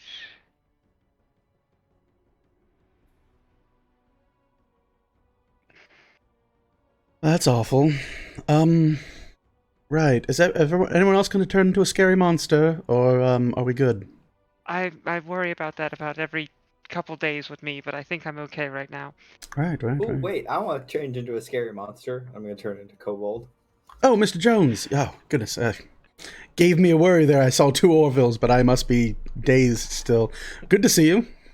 There's only one thing whatever. worse than 2 Orvilles. What? I'll change back. Your skin flips back over. You turn back into Kobold Jones. You just see Bartholomew go, oh my god. I think this is my greatest nightmare. And you see him look at the table, and there's the floating platinum sword next to him. He goes, Weavers, give me the serenity to resist. He just kind of like mutters soft prayers to himself of like, I shouldn't kill them. All right. Can we get name tags if you all are going to switch between each other? They're just going to trade name tags. Absolutely not. They're just going to trade name tags. He's like, All right. no, they would do mine's that. gonna They be would do that. Bertha. That's fine. We can do code names. That's fine. You see Bartholomew Morgan, kind of look around. Celeste, how are you feeling?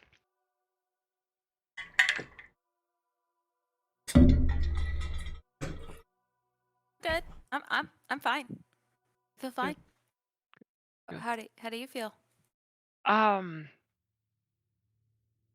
of like my blood was on fire for a minute, but I think Your blood is on fire? I felt stronger than I felt weaker, but I think I'm good. I think I'm good.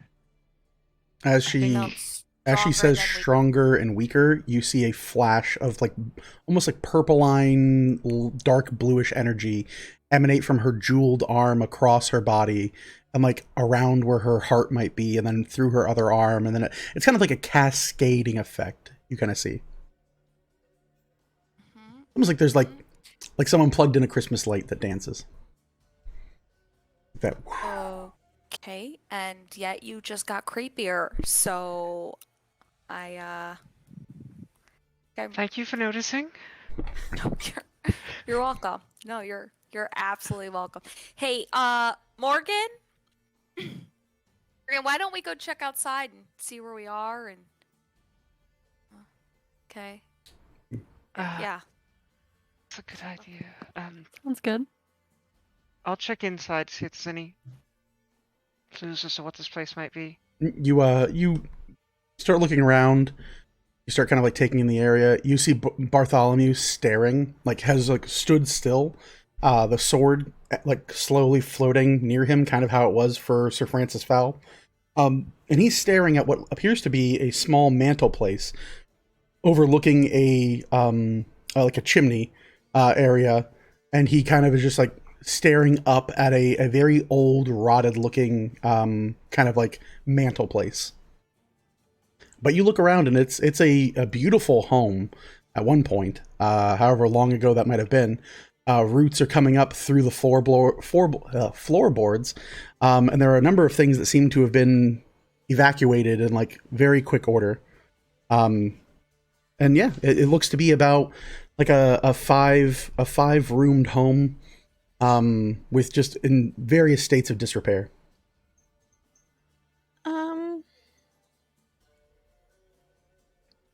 Can JJ look around and look for any like markers or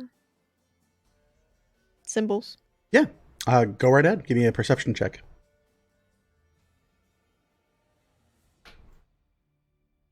Not one. That one.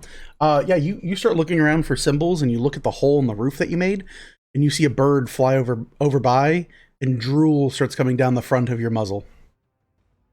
Great. She'll stand frozen there. You're doing like a full, like, lizards on the window for a cat. If you guys have ever seen that, you ever leave your bathroom light on and the lizards are on the window, the cats will just stare there like it's like a football game. They'll stare there all night.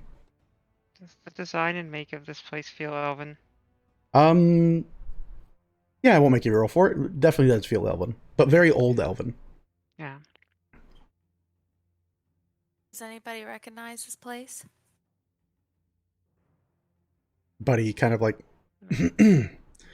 oh yes, I think we need to leave. In very short order. This is a terrible place. You've been here? Yes, I have. I have been here a long time ago. It's also a forbidden area to live in, so we need to go as quickly as possible. Okay. Yeah.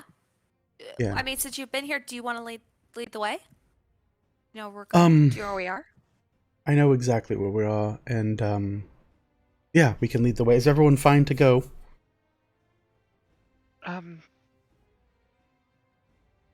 JJ, do you think you can become a little less big? Any chance of that? She will attempt again.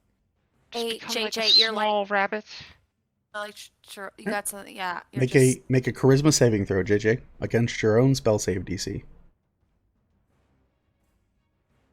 Just hit it. All right. Nice. You wince and pull, and you start hearing snapping and popping sounds. Your hands begin to shrink back down. The fur begins to go back into your flesh. You can feel yourself pull. You almost sense, and you have this moment of clarity as you reach within the boundaries of your own mind. And within this almost empty place, this what might be considered like a music hall, a place that you have happy memories of from initially learning many of your bardic trades. You stand on an open stage, a singular spotlight. Standing juxtaposed from each other is yourself and the vision of this large monster. And you kind of have this knowing, almost supernatural connection and this understanding. The pair of you trade places within the mental prison that is your mind. And by the time you hear the curtain begin to split back open, you have visual senses restored to you, and you can actually feel yourself completely normal, as if nothing has changed. Full memory of everything that's happened.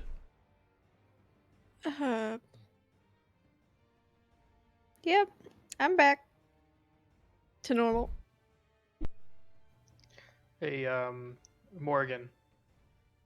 I think that it is probably best if you take this sword off my hip. I was gonna give it to you anyway, because I know you don't have a magical weapon, but I don't think it's gonna like me anymore. Why don't you think it's gonna like you? Because I can turn into Orville now, so, it doesn't like stuff like that. Suppose that's a valid point. And I'll go to grab it. You reach for it and pluck it from his hip. And there's a moment where, if you've ever brought like a magnet too close to a fridge, the blade kind of like jerks a little bit in your hand and seems to try and like slash at him. And you manage to kind of hold your grip on it and pull it. It's not quite enough for you to just like willy-nilly cut him, but you definitely feel like that like otherworldly Luke use the Force kind of feel, where it kind of like judders in your hand nervously. But you now hold this crooked kind of blade in your hand. Jeez, you weren't kidding. Yeah, it did that to me before too. Try to keep it away from you. And Orville. And JJ. JJ. And you know what? Just keep it away from me the whole way. Are we leaving? Yes. Great. Well, great. I'll lead the way. And you see Buddy reach for the front door and kind of pull, and the door just comes off of its hinges. And he goes, ooh, and he's holding the door like just by its knob, and just kind of like lifts it and just like sets it down on the outside and goes, that's everything's falling apart out here. And he starts walking outside. You guys are all leaving? Yeah, I'm gonna try the door. See how heavy it was. Sure. You walk up. It is a still solid, like elven hewn door. Even for as much rot and filth that has like covered this place, most of the wood has very seldomly have cracks or any breaks in it, other than like fungus that seems to be growing in it. You measure and weigh the door. It's probably 75 pounds. It's like a very heavy, solid oak door. I didn't realize Buddy's been lifting while we were all been sleeping. Getting Yeah. those morning jogs in. I want to check the mantle place where he was looking before heading out. Sure. You look and you can see this large framed photo of what appears to be something on it, but there is like a heavy set moss mold that's been going over it, and the top right corner of this canvas has been torn and kind of hangs folded over.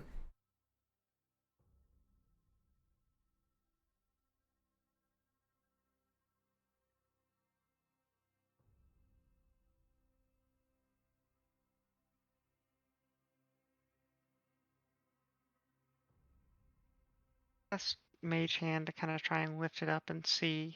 Sure. You bring up the corner and you see that there's like mold and like various types of moss that have grown over the front of this canvas.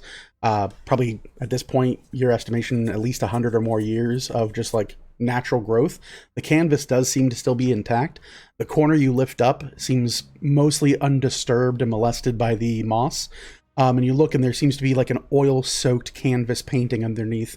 The corner you see seems to emanate a beautiful skyline into what appears to be something kind of like constructed. You see like the tops of it. It's kind of like a strange like triangle-looking piece of a building of some sort.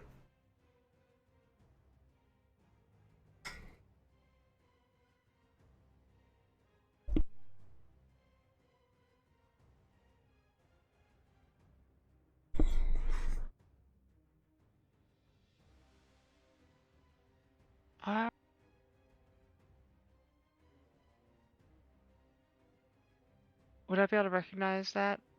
The history check or anything? Or is It's it not distinct enough? It's not really distinct enough at this point. You can tell there's something in it. There's definitely something between the moss. If you were to remove it, you might be able to see something better, but right now it's kind of like you're like in a very old, abandoned place that nature is attempting to slowly reclaim. I'm going to respect privacy this time and not try and remove it, and I'll just let the thing sit back down and head out. All right. Anyone else before you guys head out? I will revert to Orville. You you become yourself again.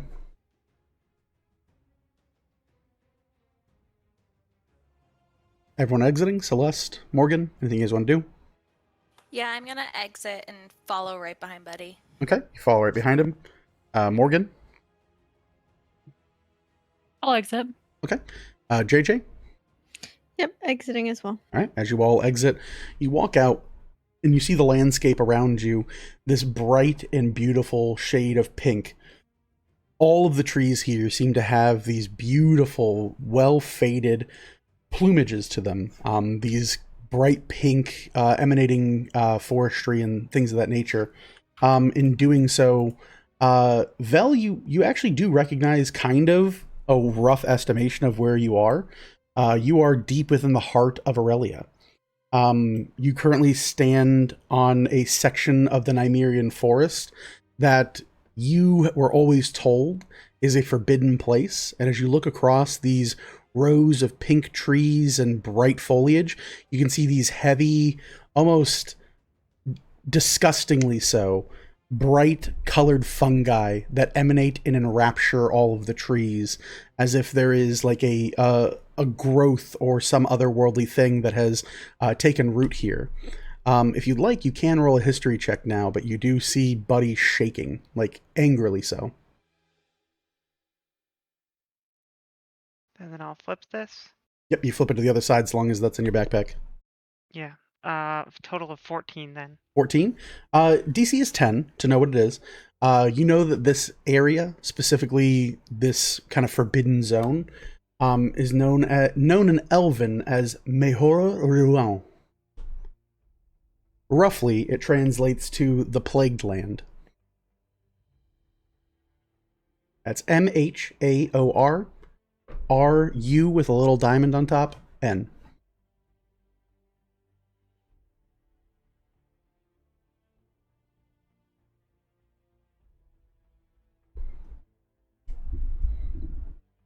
With your check, you don't fully remember or recall the history lessons of why this is a forbidden place. But the basically the Elven word for it lets you know kind of the idea of it. It's that it's something that's been claimed and has a plague that runs through it. And do I know where it is versus Nymeria? Yeah, in the Nymerian Forest, if you're looking at the map, if you guys are following us on stream, where the word forest is at Nymerian Forest is about the start of where it is. It's the edge and boundary of it. And it runs that entire pink scar throughout the edge of the map.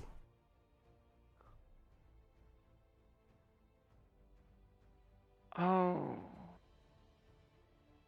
This is bad. We need to get out of here. Yes, yes, we do. Might I ask a favor of you, Miss Downway, or perhaps Miss Lightning? Of course. Sure.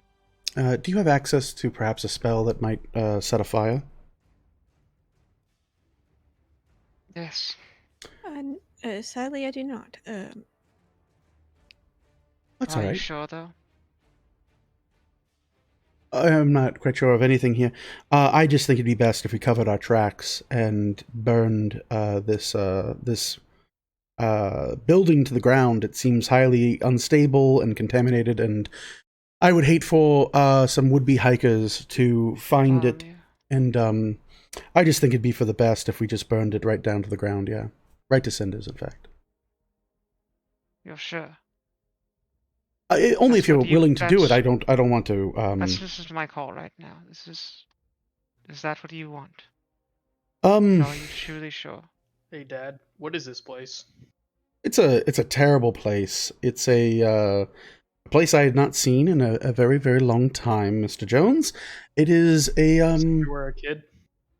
You might say that, yes, in fact. And like being that you're one of the last ones to leave, Kobold Jones, you can easily look, like if you peer back towards the building, right on the entryway of this door, there are a number of notch marks, as if they've been denoting someone getting taller. And there's about 3 different sets of notch marks.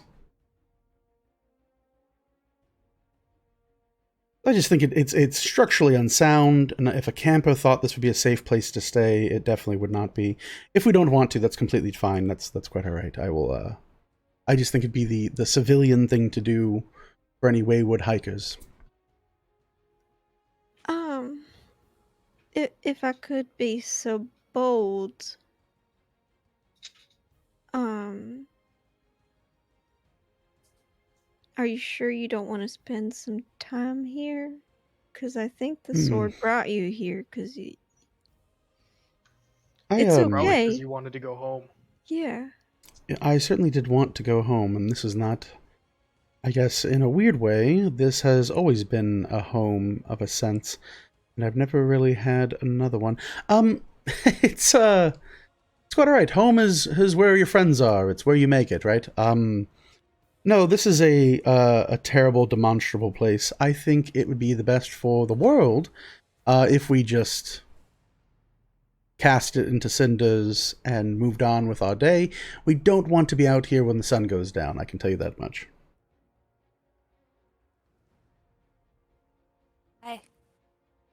Why? Oh, well, what is your relationship with demons, Miss Celeste? Just maybe, like, how aware are you of, like, demonic lords, per se? Great. You know, No worries. Yeah. Yep. No. So, long story short, terrible, horrible place. We just should go and not worry about that. How far are we from getting out of the forest?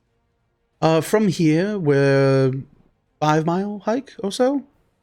We probably want to head south from here, tell you the truth. That'd probably be the best for us.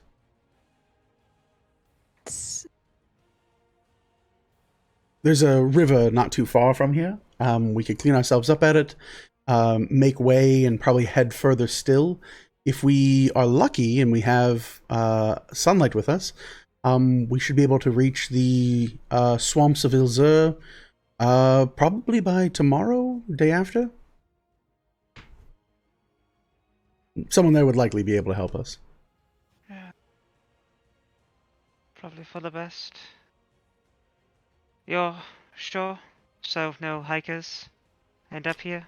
Oh, of course. Want? I would be remiss if I didn't take the opportunity to ensure that no one would have to stay here ever again. So why not just do it yourself? I don't do the fire. I'm pretty sure you can get a rock or a stick. I'll pull out Would the you torch. like and to I'll light do it Um, yourself? and hand it to him. Sure. Because I can give you dragon's breath. Or Would I you- can just light it on fire myself. What'd you give him, Cobble Jones? I got a torch out. Oh, you get a torch out? You Lit it light a and torch? handed it to him. He holds it and he and it's like this weird kind of, if you've ever seen anyone like very deep and immediately lost in thought, you can tell that Bartholomew is no longer aware of anyone else around him. It's almost as if he has completely retreated into his own mind, and he's holding this burning torch and just staring directly into the fire. And like, it's a little too close for comfort on him, but he doesn't seem like, even as you see like beads of sweat roll down the sides of his face, there's just this intense kind of glower and stare into the fire as if he's just completely lost himself in this moment. He kind of like, go for I'm it. gonna grab the torch from him and Yep. hand it back to Cobalt and just hug him. You hug Bartholomew? Mhm. Oh, okay. Let's have, you know what, JJ, you roll this. I'm not gonna roll it. Go ahead and roll just a d20. Does it need to be at disadvantage or anything? No, he currently doesn't have disadvantage on his rolls. It's a 14. 14. He fails.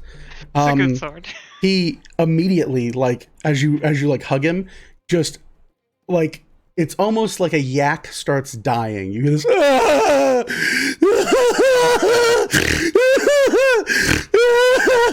and he just starts fucking just full waterworks.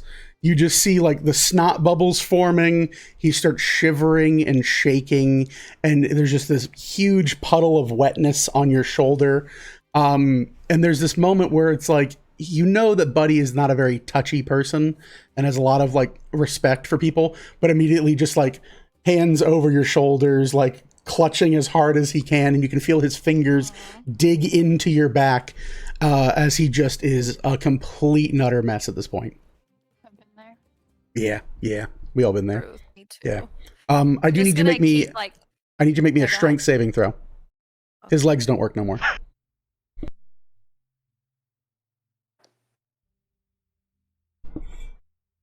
it's 16. 16. You immediately are now carrying Bartholomew's entire body weight in your arms. His legs like bend inward, and he is just.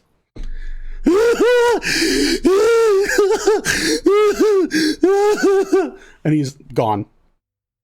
It's okay. I got you. I'm gonna walk over to Cobalt Jones and just ever so gently lower the torch and make sure it gets put out. You watch as Orville snuffs the fire on it, and yeah, you just have a babbling Bartholomew in your arms, who is not quite sure what to do with himself or anything around him. I'm gonna go in for the group hug. Yeah, same. Going for a group hug. JJ, Cobalt Jones, you both kind of like walk up and like tap his shoulder, like, "Hey, buddy, it's okay." Orville, Morgan. I'm just gonna pat his back like Oh, you do just a couple times and just You- like you do the poke with a stick, like the "Hey, bud."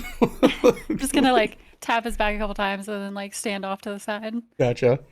I guess I'm gonna like wrap around his knee. His other knee, so he's got a Yeah. kobold and a goblin around his knees. Val, is there anything you want to do? Yeah, I'll get in on it. I'll go into the hug. Get that old one-armed hug in.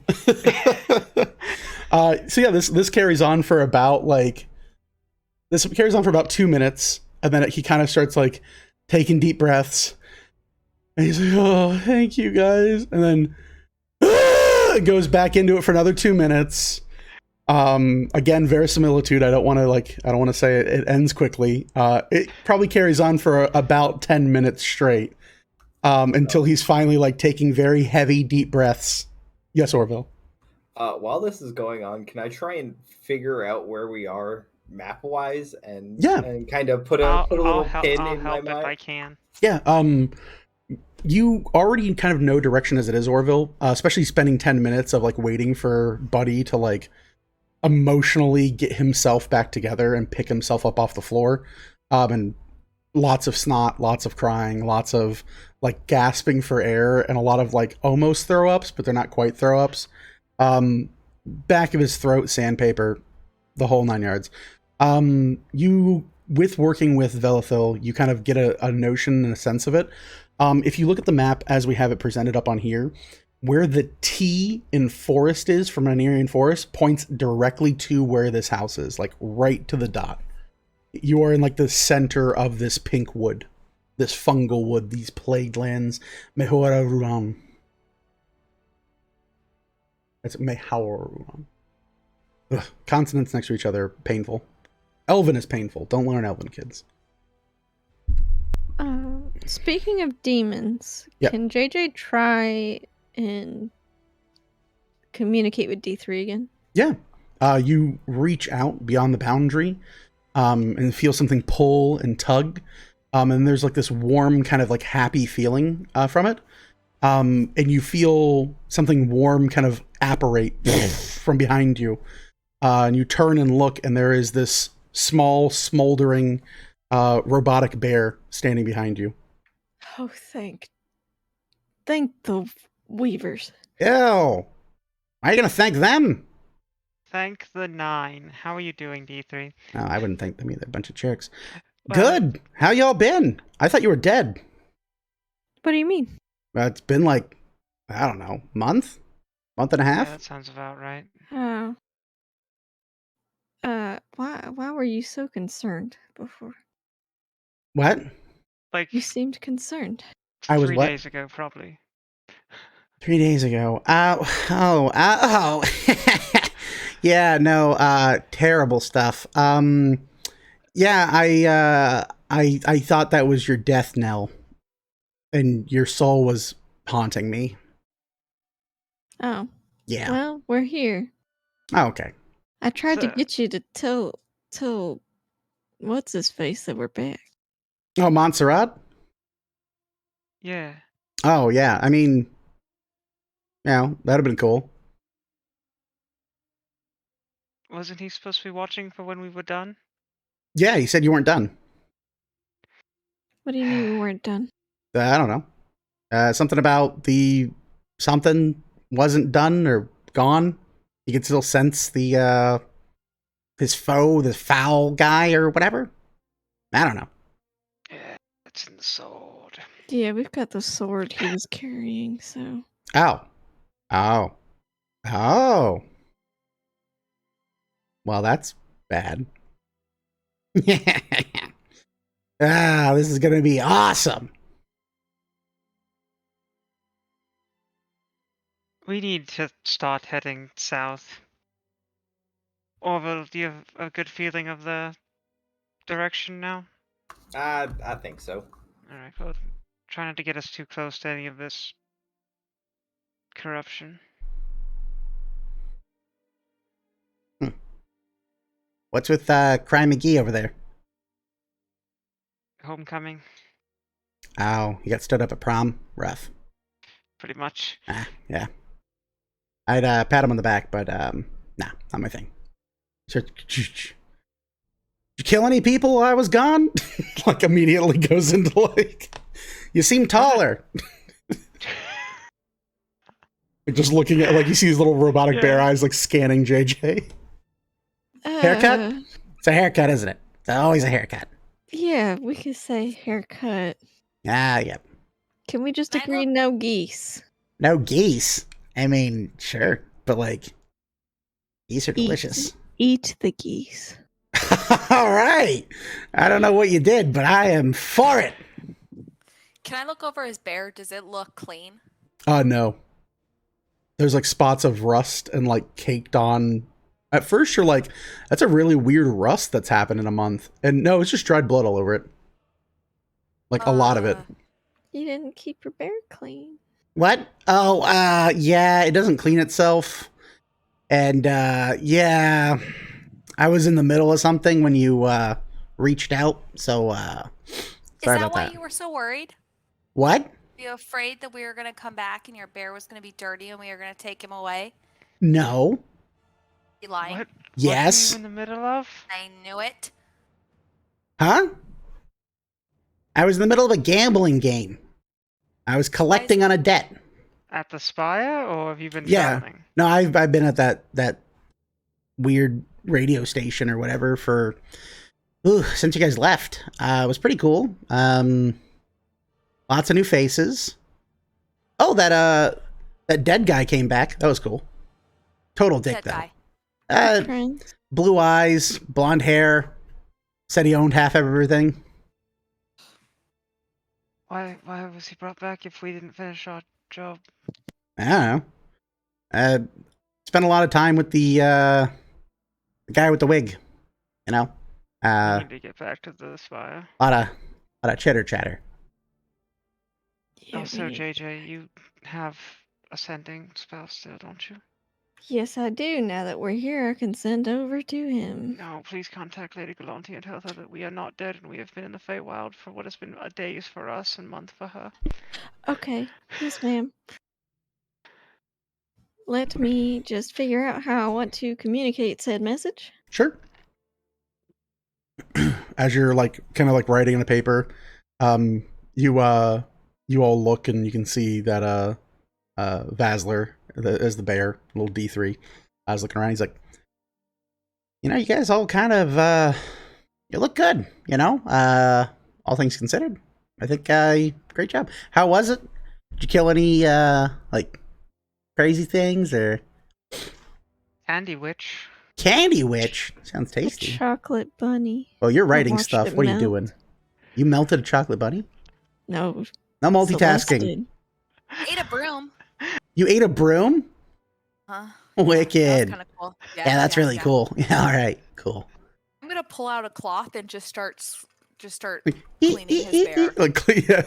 Are you? It's like Just like crusty on there too. Like, there's a few spots where like it's just like under a hinge, and you're like wiping it away, and it's like coming off like a scab.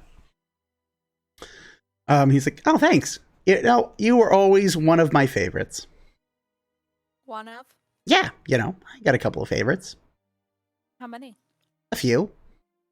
Like, am I in like the top 2? No. Like, one? I feel like I can't say that because like No, I understand. I got a BOND over there. You know what I mean? I got you. I got you. Yeah. Top 3. That's a number. I'm cleaning your bear. I appreciate it. Truly. Yeah, great. So anyway, I ate this broom. Oh, cool. Yeah, ate the broom. Let's go back to that topic. That sounds great. Yep. Hey, listen, what do you think about this? So I ate this broom and then suddenly, we never discussed the fact that I woke up and I was in the air. Oh, that sounds awful. Yeah, that was this morning for us. Probably get that looked at. Perfect. What do you think that meant? You're a light sleeper? Okay. Yeah.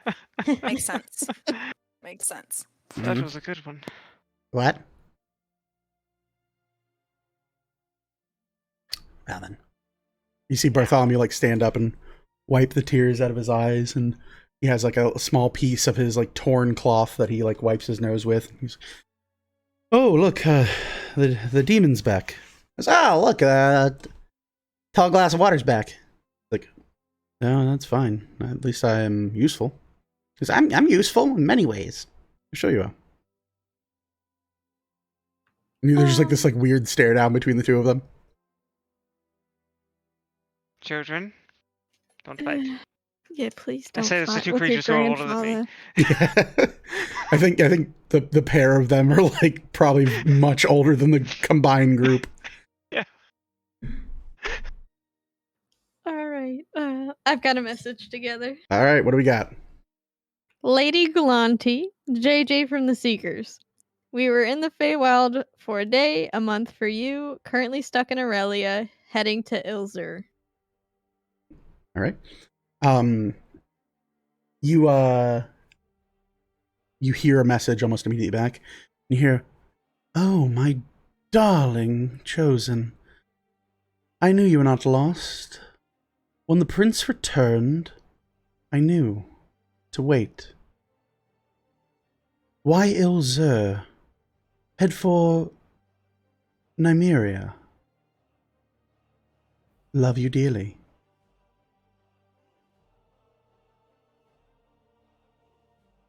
A smile just kind of comes across JJ's face.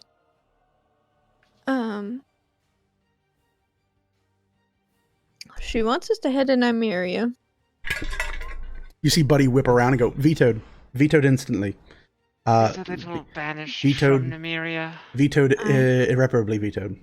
She did want to ask why we're heading to Ilzur. Sadly, I am tapped.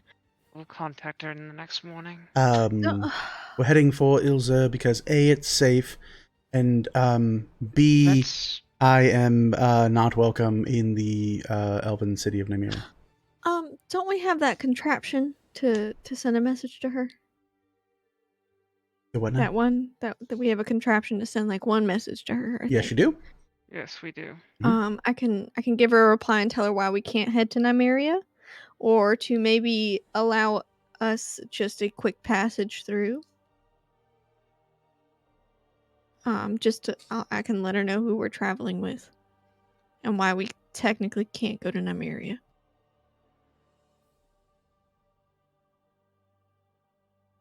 If that's how y'all want to use that. Probably a good idea.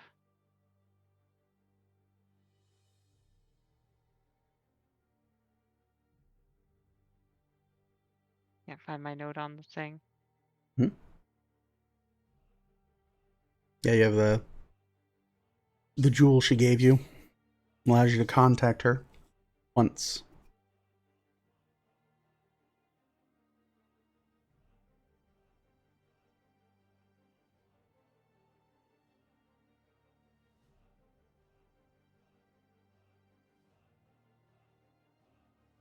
Yeah, let's go ahead and do that. All right, let me draft up another message. Well, if anyone has input, if you're using the stone, you don't need it. You don't need a word limit. Great. It's a call. It's one cell phone call. It literally is what it is. You have your wants minutes. To be on this call might want to have their hand on this thing. Yeah. Bartholomew kind of like steps away. He's like, "I'm good." You sure, Bartholomew? I don't feel like I'm really part of like the Seekers, to talk to a noble woman. That seems rather presumptuous of myself. You've got this. Just calmly explain your traveling with your squire. I could just head for Ilzur, and then you all will meet up however we get there. You head for Nymeria. It's much closer. It's not away. No, it's. I think no. Let's just get veto that. Okay. Lady Galanti's in on what's happened, and decide where we go from there. We need to start traveling to get out of this forest. Yes. All right. Let's do this call real quick then. Belle, do you want to be in on it? Yes, I would. Okay. All right. Anyone else? Or? Sure. I suppose. More? Yeah, I can be on it. Jonesy and Celeste, Y'all do know her? I'll hold back. Bartholomew kind of like puts a hand on Celeste's shoulder and is like, good call. Nobles are terrible people. Except for all the good ones that we travel with. Yeah, I guess I'll be on the call. I'll be on the call. Alrighty. Vasler's like, I would be on the call, but I'm not tall enough, so I'm gonna sit this one out. Yeah, we gotta clean your bear anyway. We're doing stuff, so. Yep. Gotta make it look nice if we're going into a fancy elven city.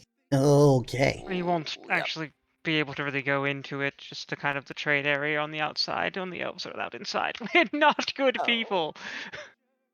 Gotcha. Bartholomew like kind of nods and goes, yeah, no, that checks out. Yeah, 100%. So you hold the stone in focus and unravel it.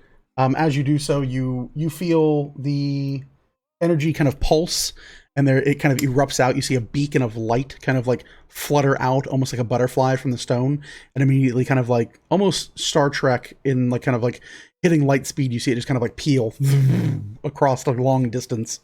You see the stone flicker, and then boom, start glowing, and you can hear everyone who is touching it. You hear this kind of like electrified kind of connection to it. This kind of rattling sound emanates before you finally hear this. Oh, well, hello, darling. I'm so pleased to see that you still have this thing. With whom do I have the pleasure of speaking, my dear children? Lady Goulanti, we have, Miss Velithil, we have, Orville, we have Morgan, and we also have, a Mr. Kobold Jones. Oh, wonderful.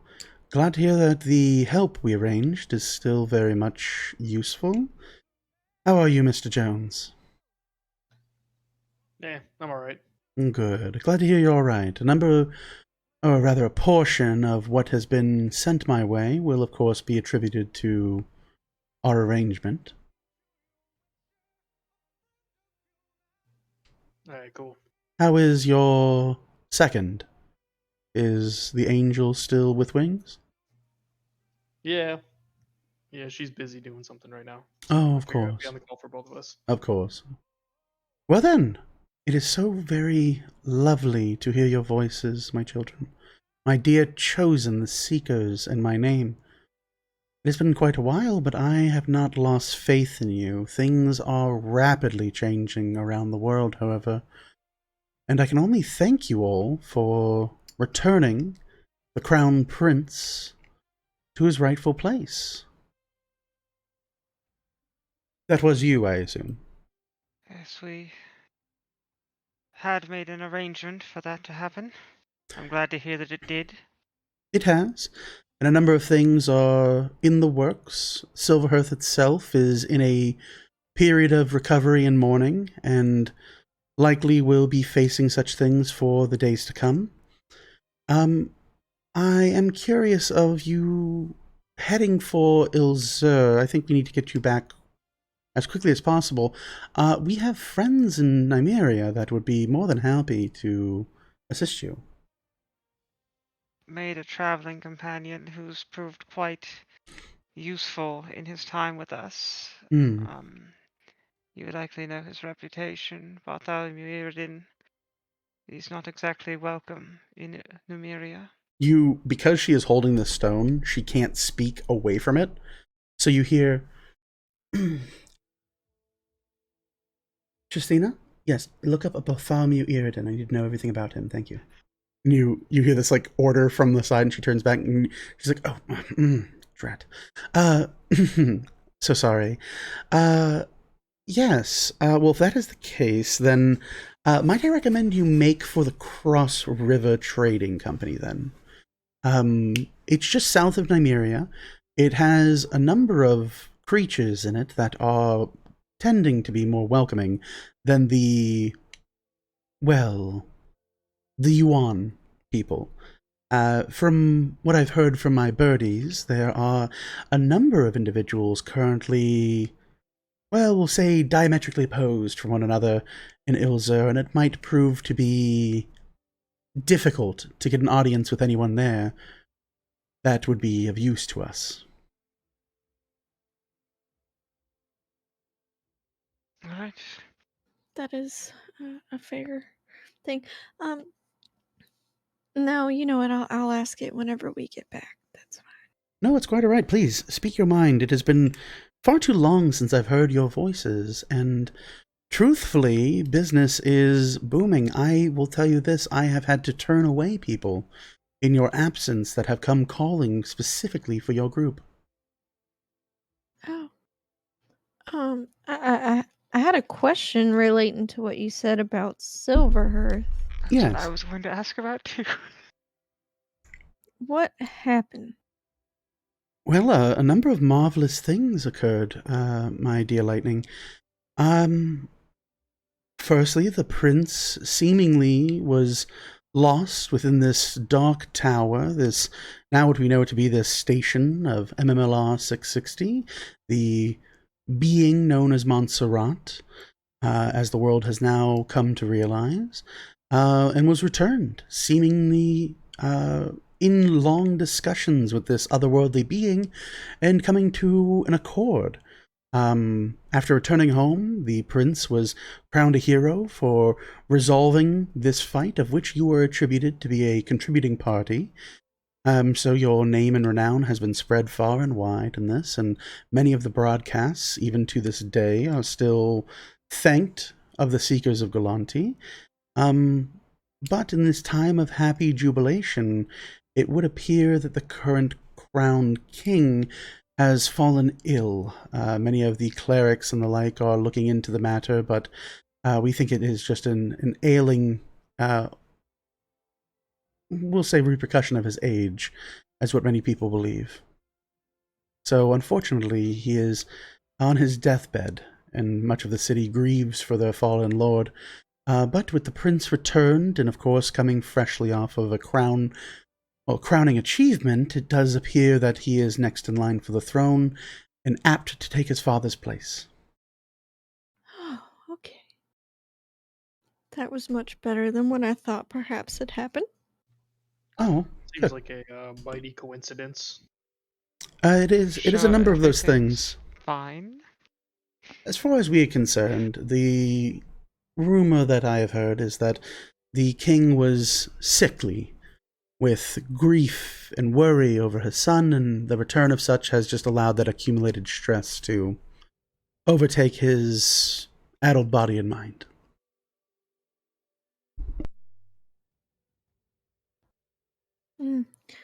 Is there news of what was his name? The Black Ram? Yes, the Black Ram of the Steam Fields. Another individual who has of recently come to light, beginning to seek out a number of rather interesting political friends to the south, namely within the Aurelian borders. There are a number of supporters now who are rather candid with their support of him. Apparently, he has the backing of great and powerful friends. Interesting.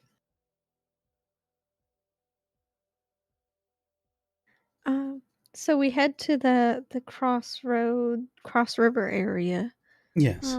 Do we need to look for anyone in particular? Simply finding whoever might be there would be your best bet. The Cross River Trading Company in Post has a number of vessels that exit out and egress from the area. They often do trade with Nymeria, as well as for Ilzer. They utilize a number of small stations in the Aurelian borders to circumnavigate the rivered area. You should be able to find a shipwright or sailor of one denomination or another. If you do not have wealth upon you, I can attempt to arrange something if you can get me their name, perhaps an IOU or an advancement on pay.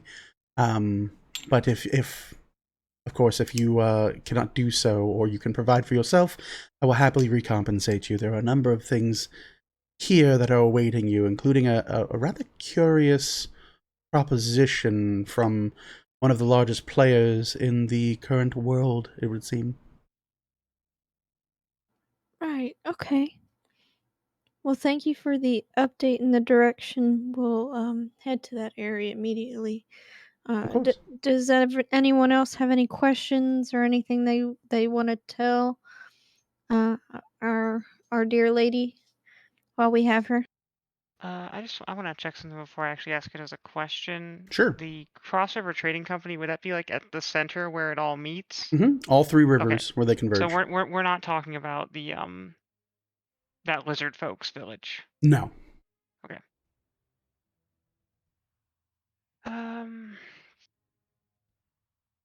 No, I think I'm good. I thank you for the information and aid, my lady.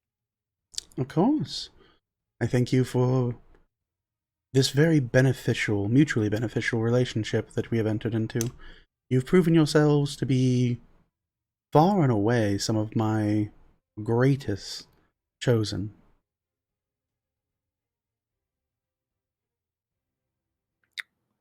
We're glad to hear it. Happy to hear it myself. Might there be anything else that we could discuss while I have you here? How are the rest of the group? Orville and Miss Morgan? How is the, I guess we wouldn't know that now, would we? Sorry. Yeah, no, he is no longer with us. So. I'm aware I had hoped perhaps there was a change in that, but... No. We have had... and maybe we'll be able to find an answer to it sooner than when we reach you, but... a foul unfortune of several of our groups seeming to coming down with a few different curses and/or... I'm not sure what exactly the other afflictions might be. I'm hoping to have an answer for it myself in time, but we may need your aid in remedying some afflictions. Well, of course, anything so long as you return to the city is at our disposal. Recently, a number of the faithful have taken a more prominent role in societal affairs and are offering a number of services privately for Weaver's Chosen. So, should you get back here, there should be no issue in arranging such a thing. And we should make haste to return. I should hope so. I wish to look upon you all and thank you emphatically for all of your assistance in this matter.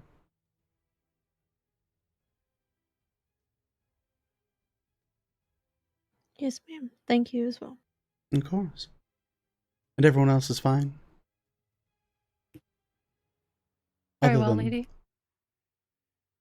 Great to hear your voice. Still kicking. Thank you.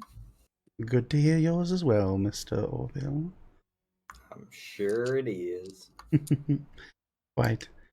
Well, I will look for you as the days cross.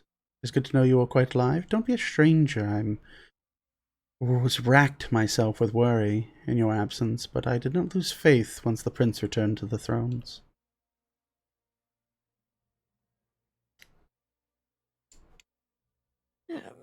We hope to continue to foster that faith in you, or faith in us. We have laid the foundation. You have set yourselves upon it. And now we only await for you to grow and reach for the sun itself. I miss you, my chosen. And I wish the world for you. Be well. You as well, ma'am. You see like the light flicker and dim. As you hold this stone in your hand, it kind of shakes and rattles and rumbles, and then a large crack emanates from its center, and then it shatters into small, kind of like glittering shards in your hand.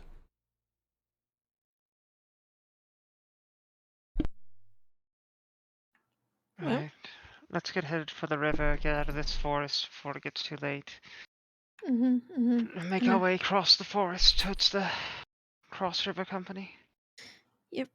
And I can make us a dome, a bubble, whatever. A little camp for when the time comes. So. Sounds like a plan. So, we'll do that next time. Same place, same time, of course, for second wake. Let's go ahead here and we will throw it to a raid. We have a thing to do and to get all caught up on, so we'll get a raid going. For everyone here, we of course thank you guys for sticking with us throughout the night.